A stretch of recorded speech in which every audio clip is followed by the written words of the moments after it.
ಪರೀಕ್ಷೆ ಕೊಡಬೇಕಾಗಿತ್ತು. ಆದರೆ ಪರಮ ಪೂಜ್ಯ ನಮ್ಮ ವಿಶ್ವವಲ್ಲಭ ತೀರ್ಥ ಶ್ರೀಪಾದರು ಇಷ್ಟು ಮಕ್ಕಳನ್ನು ಕರೆದುಕೊಂಡು ಬರುವುದು ಆಯಾಸ ಆಗುತ್ತೆ ಅಂತ ಅಲ್ಲಿಂದಲೇ ಇಲ್ಲಿಗೆ ಅಧ್ಯಾಪಕರನ್ನು ಕಳಿಸಿಕೊಟ್ಟಿದ್ದಾರೆ. ಇದು ಅವರ ಕಾರುಣ್ಯ. ಇಲ್ಲದಿದ್ದರೆ ಇಷ್ಟು ಜನ ನಾವು ಅಲ್ಲಿಗೆ ಹೋಗುವುದು ಬಹಳ ಕಷ್ಟವೇ ಆಗ್ತಾ ಇತ್ತು. ಅಂದರೆ ಕ್ಷೇತ್ರಕ್ಕೆ ಹೋಗುವುದು ಇಷ್ಟ ಆದರೂ ಪ್ರಯಾಣ ಕಷ್ಟ ಅಷ್ಟೇ. ಹಾಗಾಗಿ ವಿಶೇಷವಾಗಿ ನಮ್ಮ ವಾದಿರಾಜಾಚಾರ್ಯರು, ಕೃಷ್ಣಾಚಾರ್ಯರು, ನಮ್ಮ ಸ್ಥಳೀಯರಾದ ಶ್ರೀನಿಧಿ ಆಚಾರ್ಯರು ಮತ್ತು ವಿದುಷಿ ಪಯಸ್ವಿನಿ ಇವರೆಲ್ಲರೂ ಕೂಡ ಸೇರಿ ಮಕ್ಕಳಿಗೆ ಪರೀಕ್ಷೆಗಳನ್ನು ಮಾಡಿದ್ದಾರೆ. ಮಕ್ಕಳೆಲ್ಲ ತಮ್ಮ ಶಕ್ತಿಗೆ ಅನುಗುಣವಾಗಿ ವಂಚನೆ ಮಾಡದೆ ಓದಿದ್ದಾರೆ ಅಂತ ಇಲ್ಲಿ ಒಂದು ಗುರುಕುಲದ ಒಂದು ವ್ಯವಸ್ಥಾಪಕನಾಗಿ ನನಗೆ ಅನಿಸಿದ್ದು. ನಮ್ಮ ಗುರುಕುಲದ ವಿದ್ಯಾರ್ಥಿನಿಯರೆಲ್ಲ ವಂಚನೆ ಮಾಡದೆ ಓದಿದ್ದಾರೆ. ಮತ್ತೆ ಅವರು ಹೇಳಿದ್ರಲ್ಲಿ ಅವರವರ ಒಂದು ಉಚ್ಚಾರಣೆ ಇವುಗಳ ವ್ಯತ್ಯಾಸ ಇರ್ಬೋದು. ಅದು ಪ್ರತಿ ವ್ಯಕ್ತಿಗತವಾಗಿ ಆ ಭಿನ್ನತೆ ಇರಲೇಬೇಕು. ಎಲ್ಲರೂ 100 ಮಾರ್ಕಿಗೆ ಹೇಳಿದರೆ ನಮ್ಮ ಮಧ್ಯಮತಕ್ಕೆ ಅದು ವಿರುದ್ಧ. ಹಾಗಾಗಿ ಅವರು ಎಷ್ಟು ಹೇಳಿದ್ದಾರೆ ಅದು ಸರಿಯಾಗಿದೆ. ಅದು ಹೇಳಿದ್ದು ಸರಿಯಾಗಿದೆ. ವಿಶೇಷವಾಗಿ ಪರೀಕ್ಷೆ ಮಾಡುವವರು ಕೂಡ ಅಷ್ಟೇ ಶ್ರದ್ಧೆ ಇದೆ. ಮಕ್ಕಳು ವರ್ಷ ಪೂರ್ತಿ ಓದಿರ್ತಾರೆ, 5 ನಿಮಿಷದಲ್ಲಿ ಪರೀಕ್ಷೆ ಆಯ್ತು ಹೋಗಿ ಅಂದರೆ ಇದು ಯಾವುದೋ ಸರ್ಕಾರಿ ಪರೀಕ್ಷೆ ಅಂತ ಅನಿಸಿಬಿಡುತ್ತೆ. ಒಬ್ಬೊಬ್ಬರಿಗೆ 2 ಗಂಟೆ ಪರೀಕ್ಷೆ ಹೀಗೂ ಉಂಟೆ. ಆ ಮಕ್ಕಳಿಗೆ ಅಷ್ಟು ಚೆನ್ನಾಗಿ 1 ಗಂಟೆ 2 ಗಂಟೆ ಮೊದಲಿಂದ ಕೊನೆಯ ತನಕ ಶಬ್ದಗಳನ್ನು ಕೇಳಿ, ಶ್ಲೋಕ ಸಂಖ್ಯೆಗಳನ್ನು ಕೇಳಿ ಅತ್ಯಂತ ಅರ್ಥಪೂರ್ಣವಾದ ಪರೀಕ್ಷೆಯನ್ನ ನಡೆಸಿಕೊಟ್ಟ ಶ್ರೀಮಠದ ವಿದ್ವಾಂಸರೆಲ್ಲರಿಗೂ ಕೂಡ ನಿಮ್ಮೆಲ್ಲರ ಪರವಾಗಿ ವೈಯಕ್ತಿಕವಾಗಿ ತಿಳಿಸ್ತಾ ಇದ್ದೇನೆ. ಶ್ರೀಪಾದರು ತುಂಬಾ ಅದ್ಭುತವಾದ ಪ್ರೋತ್ಸಾಹ. ಶಾಶ್ವತವಾಗಿ ಗುರುರಾಜರ ಮಂತ್ರಗಳು ಮೋಕ್ಷದ ತನಕ ಬೇಕು. ನಮಗೆ ಮೋಕ್ಷದಲ್ಲಿಯೂ ಬೇಕು. ಶಾಶ್ವತವಾದ ಸಬ್ಜೆಕ್ಟ್ ಇದು. ಸೈನ್ಸು ಹೊರಗಡೆ ಲೌಕಿಕವಾಗಿ ಓದುವಂತಹ ಸಬ್ಜೆಕ್ಟ್ಗಳಂತೆ ಅಲ್ಲ ಇದು. ಅದನ್ನ ಚೆನ್ನಾಗಿ ಮಕ್ಕಳ ಸ್ವರೂಪಕ್ಕೆ ಅಂಟಬೇಕು. ಈ ಬುದ್ಧಿಗೆ ಅಲ್ಲ, ಸ್ವರೂಪ ಬುದ್ಧಿ, ಸ್ವರೂಪ ದೇಹಕ್ಕೆ ಅಂಟಿಕೊಳ್ಳಬೇಕು. ಆ ಥರ ಅಧ್ಯಯನ ಮಾಡಿಸಿ ಅವರಿಗೆ ವಿಶೇಷವಾಗಿ ಶ್ರೀಮಠದಿಂದ ಪ್ರತಿಯೊಬ್ಬರಿಗೂ ಒಂದು ಸಂಭಾವನೆ ವ್ಯವಸ್ಥೆಯನ್ನು ಮಾಡಿದ್ದಾರೆ. ನಾನು ತಿಳಿದ ಹಾಗೆ ಅವರು ವೇದ ಪರೀಕ್ಷೆ, ಈ ರಾಜರ ಗ್ರಂಥಗಳ ಪರೀಕ್ಷೆಗೆಲ್ಲ ಸೇರಿ ಒಂದು 15 ಲಕ್ಷಕ್ಕೂ ಮೀರಿದ ಸಂಭಾವನೆಯಿಂದ ಇದಕ್ಕೆ ವಿನಿಯೋಗ ಮಾಡ್ತಾರೆ ಶ್ರೀಪಾದರು. ಪ್ರತಿ ವರ್ಷ ಅದಕ್ಕೆ ವಿನಿಯೋಗ ಮಾಡ್ತಾರೆ. ಅದಕ್ಕಾಗಿ ಆ ವಿದ್ವಾಂಸರಿಗೆ ತುಂಬಾ ಸಂಯೋಜನೆಗಳನ್ನು ಮಾಡ್ತಾರೆ. ತುಂಬಾ ವ್ಯವಸ್ಥಿತವಾಗಿ ನಡೆಯುವ ಈ ಸೋದಾ ಪರೀಕ್ಷೆ ಕ್ರಮ ನಮಗೆ ತುಂಬಾ ಮನಸ್ಸಿಗೆ ಸಂತೋಷವನ್ನು ಕೊಟ್ಟಿದೆ. ನಾನು ಇಲ್ಲಿಯ ಪೋಷಕನಾಗಿ 1-2 ಮಾತುಗಳನ್ನು ಆಡಿದೆ. ಮಕ್ಕಳು ತಮ್ಮ ಒಂದು 4 ಜನ ಮಕ್ಕಳು ಹಂಚಿಕೊಳ್ತಾರೆ ತಮ್ಮ ಅಭಿಪ್ರಾಯವನ್ನ. ಅದಾದ್ಮೇಲೆ ಅಧ್ಯಾಪಕರು ಇವರು ಹೇಗೆ ಪರೀಕ್ಷೆ ಕೊಟ್ಟಿದ್ದಾರೆ ಅನ್ನುವುದು ಅವರ ಒಂದು, ಅಲ್ಲಿಯೂ ರಾಜರ ಸನ್ನಿಧಾನದಲ್ಲೂ ಒಂದಷ್ಟು ಪರೀಕ್ಷೆಗಳಾಗಿದೆ ಈಗಾಗಲೇ. ಇಲ್ಲಿ ಬಹುತೇಕ ಇದೇ ಪರೀಕ್ಷೆ ಕೊನೆಯದು ಅಂತ ಕಾಣುತ್ತೆ. ಇನ್ನು ಮುಂದೇನು ಪರೀಕ್ಷೆ ಇಲ್ಲ. ಅದಕ್ಕೆ ಇಲ್ಲಿ ಸಮಾರೋಪ ಪರೀಕ್ಷೆಯ ಆರಾಧನಾ ಪರೀಕ್ಷೆ ಸಮಾರೋಪ ಸಮಾರಂಭ ಅನ್ನೋದು ಸರಿಯಾಗಿ ಇದೆ. ಇಲ್ಲಿಗೆ ಮುಕ್ತಾಯ ಆಗುತ್ತೆ ಪರೀಕ್ಷೆಗಳೆಲ್ಲ. ಯಾರು ಮಾತನಾಡ್ತಾರೆ? ಸಂಕ್ಷಿಪ್ತವಾಗಿ 1 ನಿಮಿಷದಲ್ಲಿ ಮುಗಿಬೇಕು. ನಂಗೆ ಆರಾಧನೆ ಪರೀಕ್ಷೆಯಿಂದ ತುಂಬ ಖುಷಿಯಾಗಿದೆ. ಈ ವರ್ಷ ನಾನು ತೀರ್ಥ ಪ್ರಬಂಧ ಕಲಿತಿದ್ದೀನಿ. ಪ್ರಬಂಧ ನಂತರ ತಾತ್ಪರ್ಯ ಕಲಿತದ್ರಿಂದ ಈ ಸತಿ ಮನಸ್ಸಿನ ಭಾವನೆ ಪ್ರಕಾರ ಅರ್ಥ ಚಿಂತನೆ ಮಾಡ್ತಾ ಶ್ಲೋಕ ಹೇಳಬೇಕಾದ್ರೆ ತುಂಬ ಖುಷಿಯಾಗುತ್ತೆ. ನಾನು ಹರಿಹರ ಕ್ಷೇತ್ರದವಳು, ಆದರೆ ನಂಗೆ ಅದ್ರ ಬಗ್ಗೆ ಗೊತ್ತಿರಲಿಲ್ಲ. ಗುರುಕುಲಕ್ಕೆ ಬಂದಿದ್ದರಿಂದ ನನ್ನ ತೀರ್ಥ ಪ್ರಬಂಧದ ಅರ್ಥಗಳನ್ನು ಕೇಳಿ ತುಂಬ ಖುಷಿಯಾಯಿತು. ಮತ್ತು ರಾಜದಕ್ಕ ನನಗೆ ಅವ್ರ ಪರೀಕ್ಷೆ ಇದ್ದರೂ ಕೂಡ ಅವರು ಸರಸ ಭಾರತಿ ವಿಲಾಸ ಇದೆಲ್ಲ ಓದಕ್ಕಿದ್ರು ಕೂಡ ನಮಗೆ ಪರೀಕ್ಷೆಗಳನ್ನೆಲ್ಲ ಮಾಡಿ ಕ್ವಶನ್ ಪೇಪರೆಲ್ಲ ತಯಾರು ಮಾಡಿ ರಾತ್ರಿ ಟೈಮಲ್ಲೇ ಕೂರಿಸಿ ಬರೆಸಿ ತುಂಬ ನಮಗೆ ಅವರಿಗೆ ಧನ್ಯವಾದಗಳನ್ನು ಹೇಳ್ತೀನಿ. ಮತ್ತು ಆಚಾರ್ಯ ಹಿಂದಿನ ಪರೀಕ್ಷೆ ಎಲ್ಲ ಕೊಟ್ಟು ನಮಗೆ ಏನು ತಪ್ಪಾಗಿದೆ ಅದನ್ನೆಲ್ಲ ತಿದ್ದಿ ನಮಗೆ ಈ ಥರ ಈ ಉಚ್ಚಾರಣೆ ಹೀಗೆ ಮಾಡಬೇಕಂತ ಎಲ್ಲನೂ ಹೇಳ್ಕೊಟ್ಟಿದ್ದಾರೆ. ಆಚಾರ್ಯ ಮತ್ತು ಅತ್ತೆಗೆ ಧನ್ಯವಾದಗಳು ಹೇಳ್ತೀನಿ. ಎಲ್ಲ ಮಕ್ಕಳು ಕೂರಿಸ್ಕೊಂಡು ನಮ್ಮ ಪರೀಕ್ಷೆ ಮಾಡಿದ್ರು. ಈ ಥರ ಈ ಒಬ್ರಿಗೊಬ್ರು ಪರೀಕ್ಷೆ ಮಾಡಿಕೊಂಡು ಹೀಗೆ ಉಚ್ಚಾರಣೆ ಮಾಡುವಂತ ಎಲ್ಲ ಹೇಳ್ಕೊಟ್ರು. ಎಲ್ಲ ಮಕ್ಕಳಿಗೂ ಧನ್ಯವಾದಗಳನ್ನು ಹೇಳ್ತಾ ನಾನು ನಮಸ್ಕಾರ ಹೇಳ್ತೀನಿ. ಗುರುಗಳು ಇಷ್ಟು ಶ್ರದ್ಧೆಯಿಂದ ಪರೀಕ್ಷೆ ಮಾಡ್ತಾರೆ ಅಂತ ನನ್ನ ಮಗಳು ರಾಜಿತಾ ಮಕ್ಕಳಿಗೆಲ್ಲ ಒಂದು ಪರೀಕ್ಷೆ ಮಾಡಿದ್ರು. ನಾನೊಂದು ಲೇಖನ ಪರೀಕ್ಷೆ ಹಿಂದಿನ ದಿನ ಮಾಡಿದೆ. ಅದಾದ್ಮೇಲೆ ಮಕ್ಕಳೇ ಪರೀಕ್ಷೆ ಮಾಡಿಕೊಂಡ್ರು. ಹೀಗೆ 3 ಸ್ತರದಲ್ಲಿ ಪರೀಕ್ಷೆ ನಡೆದು ಈಗ ಹೊರಗಡೆ ಎಲ್ಲ ಸ್ಪರ್ಧೆಗಳಲ್ಲಿ ಒಂದು ಗುರುಕುಲದ ಒಂದು ಪರೀಕ್ಷೆ, ರಾಜ್ಯ ಮಟ್ಟದ ಒಂದು ಪರೀಕ್ಷೆ, ರಾಷ್ಟ್ರ ಮಟ್ಟದ ಒಂದು ಪರೀಕ್ಷೆ ಅಂತ ನಡೆಯುವ ಹಾಗೆ ಈ ಪರೀಕ್ಷೆಗೂ ಅಷ್ಟು ಮೌಲ್ಯವನ್ನ ನಾವು ತುಂಬಿದ್ದೇವೆ ಅಂತ ಸಂತೋಷದಲ್ಲಿ ಹೇಳಿಕೊಡ್ತೇವೆ. ಬೇಗ ಬೇಗ ನೆಕ್ಸ್ಟ್ ಬಾ ಬೇಗ. ಗುರುಭ್ಯೋ ನಮಃ. ಈ ಸರ್ತಿ ನಾನು ಸೋದೆ ಪರೀಕ್ಷೆಯಲ್ಲಿ ತೀರ್ಥ ಪ್ರಬಂಧ ಹಾಗೂ ಕೆಲವು ಸ್ತೋತ್ರಗಳನ್ನು ಕೊಟ್ಟೆ. ತೀರ್ಥ ಪ್ರಬಂಧ ಓದ್ಬಿಟ್ಟು ನನಗೆ ಮನಸ್ಸಿಗೆ ತುಂಬ ನನಗೆ ಸಂತೋಷ ಆಯಿತು. ಅದರಲ್ಲಿ ಯಾವ್ಯಾವ ಕ್ಷೇತ್ರದಲ್ಲಿ ವಾದಿರಾಜರು ಹೇಗೆ ವರ್ಣನೆ ಮಾಡಿದ್ದಾರೆ ಅಂತ ಗೊತ್ತಾಯಿತು. ನಾನು ಶ್ಲೋಕಗಳೆಲ್ಲ ಮುಂಚೆನೆ ಕಲ್ತಿದ್ದೆ, ಆದರೆ ಈ ಸರ್ತಿ ಪರೀಕ್ಷೆ ಕೊಡಬೇಕಾದ್ರೆ ಅರ್ಥ ಜೊತೆ ಕೊಟ್ಟೆ. ಇವಾಗಿಂದ ನಾನು ಶ್ಲೋಕ ಪಾರಾಯಣ ಮಾಡಬೇಕಾದ್ರೆ ನಾನು ಅದನ್ನು ಮನಸ್ಸಿಗೆ ತಂದ್ಕೊಂಡ್ಬಿಟ್ಟು ಪಾರಾಯಣ ಮಾಡ್ಬೋದು, ಅದರ ಅರ್ಥ ಜೊತೆಗೆ ಚಿಂತನೆ ಮಾಡಿಬಿಟ್ಟು ಪಾರಾಯಣ ಮಾಡ್ಬೋದು. ಇಂತಹ ಅವಕಾಶ ಕೊಟ್ಟಿರುವ ಎಲ್ಲರಿಗೂ ನನ್ನ ಧನ್ಯವಾದಗಳು.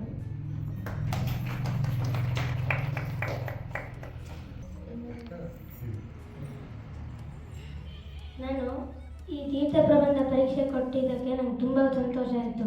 ಅದಕ್ಕೆ ಉಪಕಾರ ಮಾಡಿದ ವೈಷ್ಣವಿ ಅಕ್ಕ, ಆಮೇಲೆ ಸಮ್ಯಜ್ಞಿ ಅಕ್ಕ, ಪ್ರಮಾತಿ, ನತೀಶ್ರೀ ಅಕ್ಕ, ಅಭಿಜ್ಞಾ, ಎಲ್ಲ ಅನನ್ಯ, ಎಲ್ಲರೂ ನನಗೆ ಕಲಿ, ನಿಂಗೆ ಆಗುತ್ತೆ, ನೀನು ಕಲಿ, ಹೆದರ್ಕೋಬೇಡ, ತುಂಬ ಹೆದರ್ಕೋತಾ ಇದ್ದೀವಾಗ್ತೇವೆ, ನೀನು ಕಲಿ ಕಲಿ ಕಲಿ ಅಂತ ತುಂಬ ಪ್ರೋತ್ಸಾಹ ಮಾಡಿದ್ರು. ಅದರಿಂದ ನಾನು ಪರೀಕ್ಷೆ ಕೊಟ್ಟೆ. ಇಲ್ಲಾಂದರೆ ನಂಗೆ ನಿಜ ಕೊಡೋಕ್ಕಾಗ್ತಿರ್ತಾರೋ ನಂಗೆ ನಿಜ ಗೊತ್ತಿರಲಿಲ್ಲ. ಕಲಿ ಕಲಿ ಅಂದಿದ್ರಿಂದ ಕಲಿ ಬಾಧೆ ಹೋಯ್ತಾನೆ. ಅದಕ್ಕೆ ನಾನು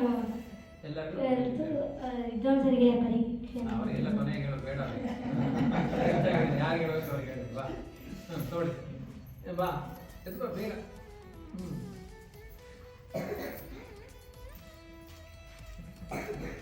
ನೆಕ್ಸ್ಟ್ ನಿಮ್ಮಲ್ಲಿ ತುಮಕೂರಿನ ಶ್ರೀ ಗುರುದೇವ ನಮಃ. ನಾನು ತೀರ್ಥ ಪ್ರಬಂಧ ಶ್ಲೋಕ ಎಲ್ಲ ಹಳೆ ವರ್ಷನೇ ಹಿಂದಿನ ವರ್ಷನೇ ಶ್ರೀನಿಧಿ ಆಚಾರ್ಯರು ಪರೀಕ್ಷೆ ಕೊಟ್ಟಿದ್ದೆ. ಆಗ ತುಂಬಾ ಉಚ್ಚಾರಣೆ ಎಲ್ಲ ಸ್ಪಷ್ಟ ಮಾಡ್ಕೊ, ಅನ್ವಯ ಆ ಥರ ತಿಳ್ಕೋಬೇಕು ಅಂತ ಹೇಳಿದ್ರು.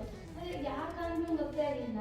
ಆಮೇಲೆ ಅವ್ರು ಸರಿ ತೀರ್ಥ ಪ್ರಬಂಧ ಪಾಠ ಮಾಡಿಸಿದ್ರು, ಅದು ವಿಗ್ರಹ ಎಲ್ಲ ಹೇಳ್ಕೊಟ್ರು. ಆಮೇಲೆ ಆಚಾರ್ಯರು ಹೇಳಿದ್ರು ಈ ಥರ ಅನ್ವಯ ಹೇಳಿದ್ರೆ ಅದರ ಭಾವ ಎಲ್ಲ ಗೊತ್ತಾಗುತ್ತೆ ಅಂತ. ಅಷ್ಟೆಲ್ಲ ಓದಿದ್ಮೇಲೆ ಕ್ಷೇತ್ರಕ್ಕೆ ಹೋಗ್ಬಿಟ್ಟು ಅಲ್ಲೇ ನೋಡೋ ಥರ ಆಗುತ್ತೆ. ಇವಾಗ ಕ್ಷೇತ್ರ ಬಗ್ಗೆ ಓದಿದೆ, ಬದ್ರಿ ಕ್ಷೇತ್ರ ಓದಿದೆ. ಹಿಂದೆ ವರ್ಷಗಳನ್ನು ಪ್ರಯಾಣ ಮಾಡ್ಬಿಟ್ಟು ನೋಡ್ಕೊಂಡು ಬಂದೆ, ಎಷ್ಟು ಚೆನ್ನಾಗಿರುತ್ತಲ್ಲ ಅಂತ. ಒಂದ್ಸಲ ಕ್ಷೇತ್ರಕ್ಕೆ ಹೋಗಿ ಬಂದು ಆ ಶ್ಲೋಕ ಹೇಳ್ಕೊಳ್ಳೋದ್ರಲ್ಲಿ ತುಂಬ ಸಂತೋಷ ಆಗ್ಬಿಟ್ಟು ನನಗೆ ಮುಂಚೆ ಎಲ್ಲ ಗ್ರಂಥ ಓದೋದೆಲ್ಲ ಬಾಯಲ್ಲಿ ನಿಲ್ಲುತ್ತಾನೆ ಇರಲಿಲ್ಲ. ತೀರ್ಥ ಪ್ರಬಂಧ ಓದಿ ಓದಿ ನನ್ನ ಉಚ್ಚಾರಣೆ ಸ್ಪಷ್ಟತೆ ಬಂದಿದೆ. ಅದಕ್ಕೆ ಇದನ್ನು ಮಾಡಿದ ಎಲ್ಲ ವಿಶ್ವವಲ್ಲಭತೀರ್ಥರಿಗೆ ನಾನು ಧನ್ಯವಾದವನ್ನು ಹೇಳ್ತೀನಿ.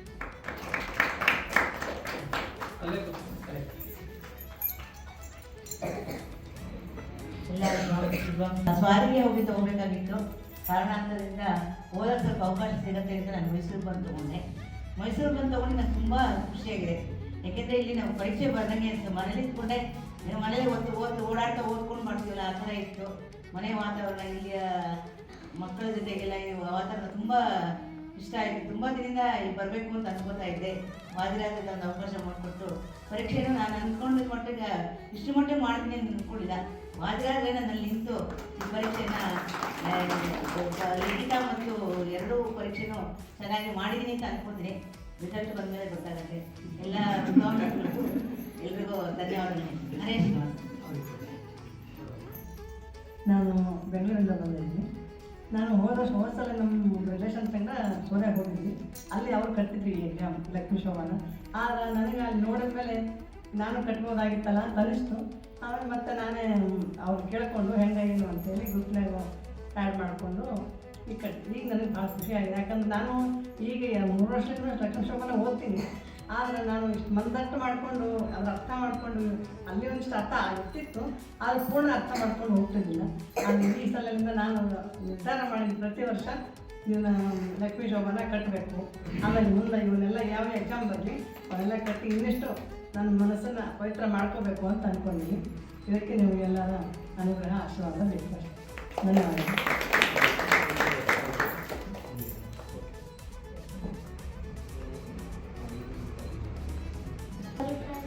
ತುಂಬ ದೃಷ್ಟಾಂತ ಕೊಟ್ಟು ಹೇಳಿದ್ರು.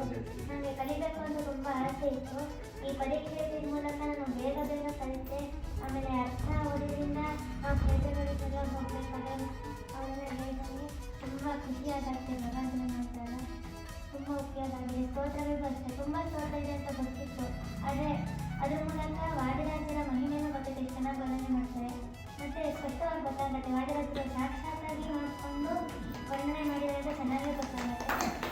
ತುಂಬ ಉಪಯೋಗ ಆಯಿತು. ಧನ್ಯವಾದಗಳು.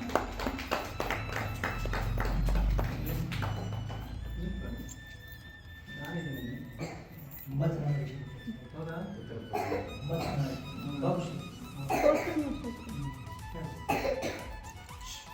ನಿಮಗೆ ತೀರ್ಥ ಪ್ರಬಂಧ ಅಂದರೆ ಏನು ಗೊತ್ತಿರಲಿಲ್ಲ. ಹತ್ತೊಂದಾಗಿ ಎಲ್ಲ ಕಡೆ ಹೋದಾಗ ಪ್ರವಚನ ಮಾಡ್ತಿದ್ರು, ಆದರೆ ಆ ಗ್ರಂಥದ ಹೆಸರೇನು ಗೊತ್ತಿರಲಿಲ್ಲ.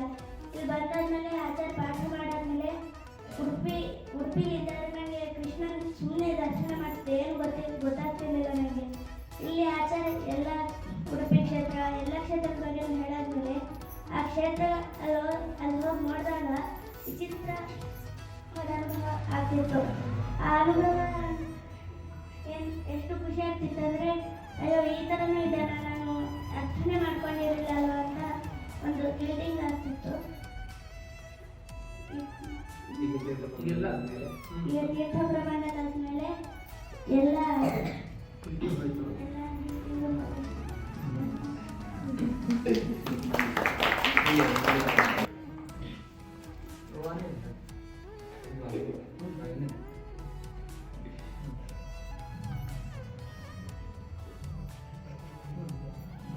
ನಾನು ಬರೀ ತೀರ್ಥ ಪ್ರಬಂಧ ಶ್ಲೋಕಗಳನ್ನು ಅಷ್ಟೇ ಕಲಿತಿದ್ದೆ, ಅದರ ಮಹಿಮೆ ಮತ್ತು ಅದರ ತಾತ್ಪರ್ಯ ಏನು ಗೊತ್ತಿರಲಿಲ್ಲ.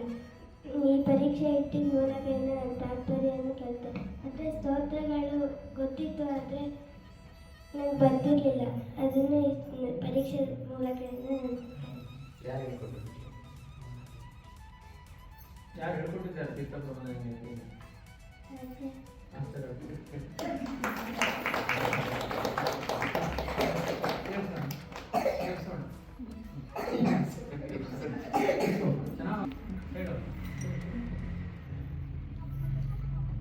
ನಾನು ಈ ತೀರ್ಥ ಪ್ರಬಂಧ ಬರೀ ಶ್ಲೋಕ ಕಲಿತಿದ್ದೆ, ನಂಗೆ ಅರ್ಥ ಕಲಿಬೇಕಂದ್ರೆ ಏನು ಅರ್ಥನೇ ಆಗ್ತಿರಲಿಲ್ಲ. ಆದರೆ ವೈಷ್ಣವ ಬಲಗೈ ಆಡಿಸ್ಬೇಡ, ಎಡಗೈ ಬೈ.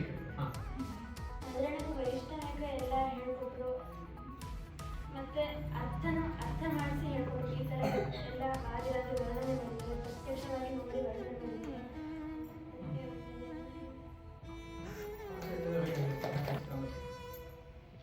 ನಾನು ಈ ಸತಿ ಲಕ್ಷ್ಮೀ ಶೋಭಾನ ಪರೀಕ್ಷೆ ಕೊಟ್ಟಿದ್ದೆ.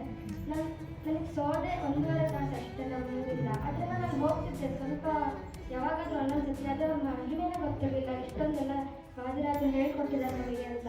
ಇಲ್ಲಿ ಬಂದಮೇಲೆ ನಾನು ಲಕ್ಷ್ಮೀ ಶೋಭಾನ ಕಲಿತೆ. ಇಲ್ಲೆಲ್ಲ ತೀರ್ಥ ಪ್ರಬಂಧ ಕಲಿಯೋದು ನೋಡಿ, ಆದರೆ ಮೊದಲು ನಾನು ಲಕ್ಷ್ಮೀ ಶೋಭಾನ ಕೊಡೋಣ ಅಂತ ನೆಕ್ಸ್ಟ್ ಮುಂದಿನ ವರ್ಷ ತೀರ್ಥ ಪ್ರಬಂಧ ಕೊಡೋಕ್ಕೆ ಬರ್ತೀನಿ.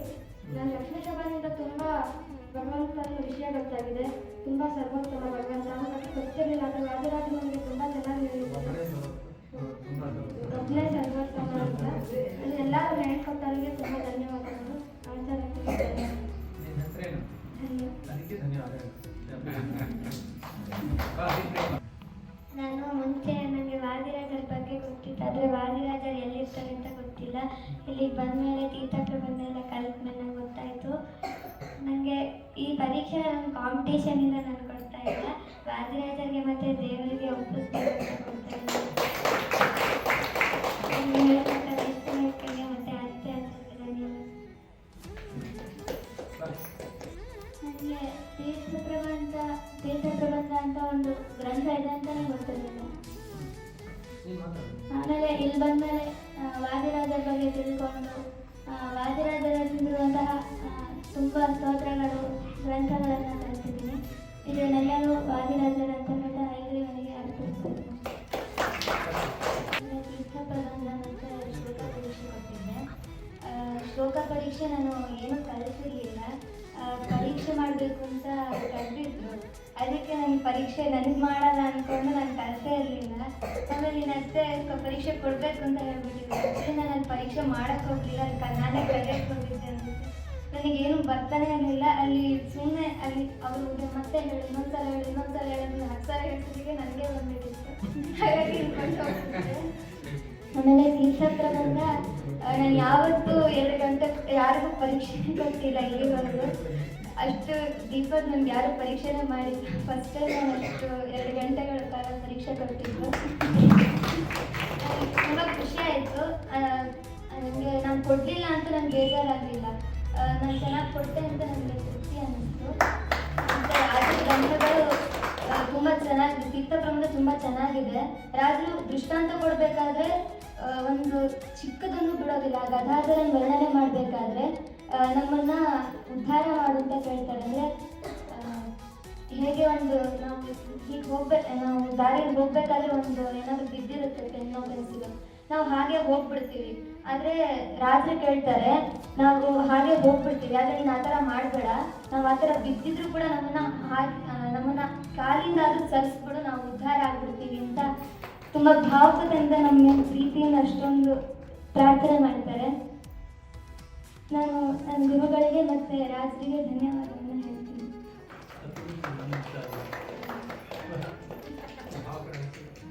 ಈ ಸೋದೆ ಪರೀಕ್ಷೆನ ತುಂಬ ಚೆನ್ನಾಗಿತ್ತು. ಹೋದ ವರ್ಷನೇ ತೀರ್ಥ ಪ್ರಬಂಧ ಶ್ಲೋಕಗಳನ್ನ ಕಲಿತಿದ್ದೆ, ಆದರೆ ನಾನು ಅರ್ಥ ಕಲಿಯೋದು ಮನಸ್ಸು ಮಾಡಿಲ್ಲ. ಅರ್ಥ ತುಂಬ ಕಷ್ಟ, ಅದರಿಂದ ಕಲಿಯೋಕ್ಕಾಗಲ್ಲ ಅಂದ್ಕೊಂಡಿದ್ದೆ.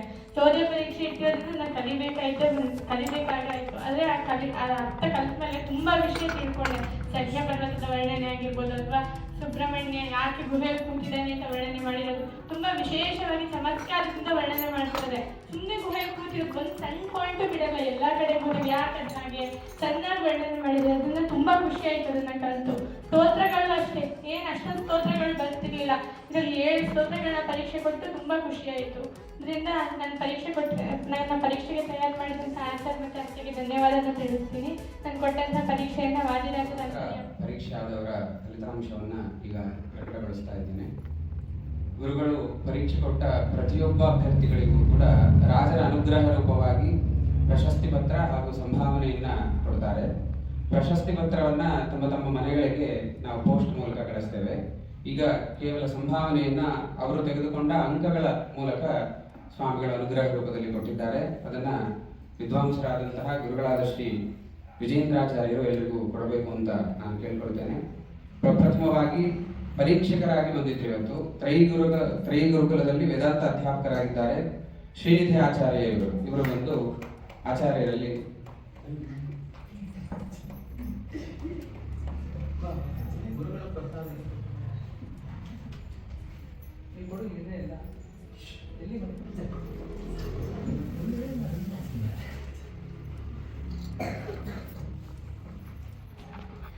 ಇನ್ನು ಇವತ್ತು ಸ್ತೋತ್ರ ಪರೀಕ್ಷೆ ಎಲ್ಲ ಅಧ್ಯಾಪಕರಿಗೆ ಮೊದಲು ಯಾರಿದ್ದಾರೆ ನಾವೆಲ್ಲ ಹೆಮ್ಮೆ ಪಡಬೇಕು.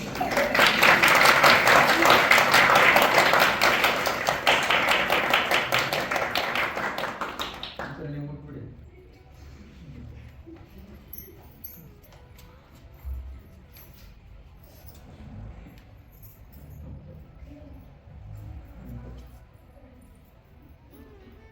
ಅಲ್ಲೇ ಕೂತ್ಕೊಂಡು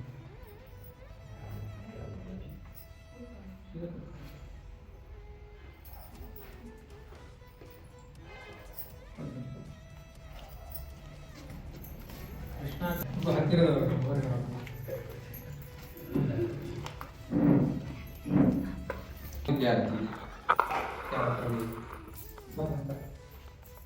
ಇವನು ತೃತೀಯ ಶ್ರೇಣಿಯಲ್ಲಿ ಸ್ತೋತ್ರ ವಿಭಾಗದಲ್ಲಿ ಉತ್ತೀರ್ಣನಾಗಿದ್ದಾನೆ.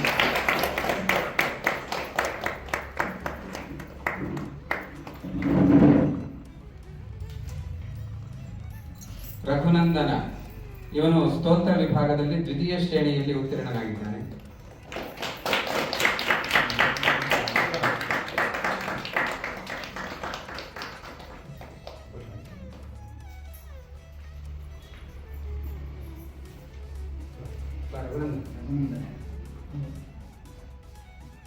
ವೇದೇಶ ನೋಡ್ಲಿಕ್ಕೆ ಚಿಕ್ಕನಾದ್ರೂ ಇವನು ಪ್ರಥಮ ಶ್ರೇಣಿಯಲ್ಲಿ ಉತ್ತೀರ್ಣನಾಗಿದ್ದಾನೆ.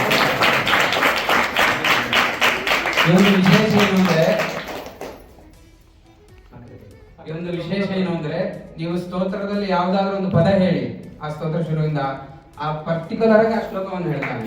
ಅದೇ ಪದ ಹೇಳಿದ್ರೆ ಹೇಳ್ತಾನೆ, ಸಂಖ್ಯೆ ಹೇಳಿದ್ರೆ ಹೇಳ್ತಾನೆ, ಹೇಗಾದ್ರೂ ಕೇಳಿ ಎಲ್ಲರಿಗೂ ಉತ್ತರವನ್ನು ಕೊಟ್ಟಿದ್ದಾನೆ. ಪ್ರಥಮ ಶ್ರೇಣಿಯಲ್ಲಿ ಉತ್ತೀರ್ಣನಾಗಿದ್ದಾನೆ. ಅನುಷಾ ನಾರಾಯಣಮೂರ್ತಿ ಅಂತ ಲಕ್ಷ್ಮೀ ಶೋಭಾನೆ ಪರೀಕ್ಷೆಯನ್ನು ಕೊಟ್ಟಿದ್ದಾರೆ. ಇವರು ಕೂಡ ದ್ವಿತೀಯ ಶ್ರೇಣಿಯಲ್ಲಿ ಉತ್ತೀರ್ಣರಾಗಿದ್ದಾರೆ.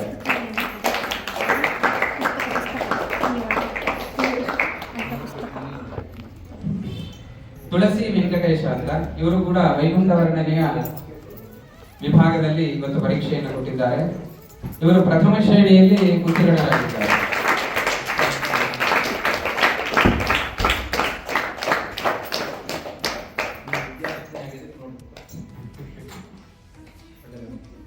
ಲಕ್ಷ್ಮಿ ಆರ್ ಬನ್ನಿ. ಇಲ್ಲಿ ಮೈಸೂರು ಕೂಡ ಮೋಕ್ಷ ಸಂತೆ ಪರೀಕ್ಷೆಯನ್ನು ಕೊಟ್ಟಿದ್ದಾರೆ. ದ್ವಿತೀಯ ಶ್ರೇಣಿಯಲ್ಲಿ ಉತ್ತೀರ್ಣರಾಗಿದ್ದಾರೆ.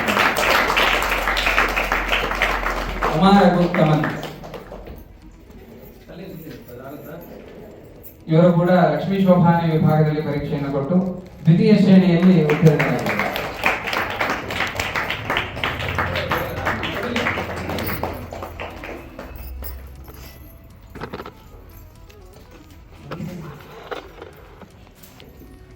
ಲಕ್ಷ್ಮೀ ಶೋಭಾನೆ ಪರೀಕ್ಷೆಯಲ್ಲಿ ದ್ವಿತೀಯ ಶ್ರೇಣಿಯಲ್ಲಿ ಉತ್ತೀರ್ಣರಾಗಿದ್ದಾರೆ.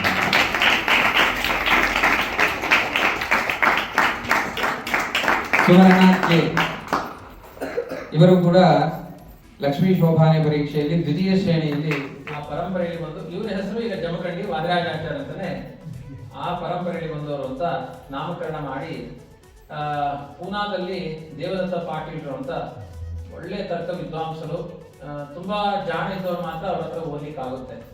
ಅಲ್ಲಿ ತುಂಬಾ ಪರೀಕ್ಷೆಗಳಿರುತ್ತೆ.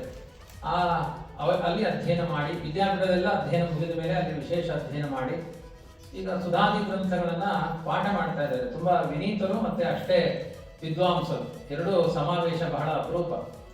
ವಿನಯಗಳ ವಿದ್ವಾಂಸರಲ್ಲಿ ಆದರೆ ಅದು ಎರಡೂ ಸೇರಿಕೊಂಡಿದೆ. ಇವರು ಕೃಷ್ಣಾಚಾರ್ಯ ಅಂತ ಈಗ ಸದ್ಯ ಹುಣಸೂರು ಇವರ ಮೂಲ ಕೇಂದ್ರ.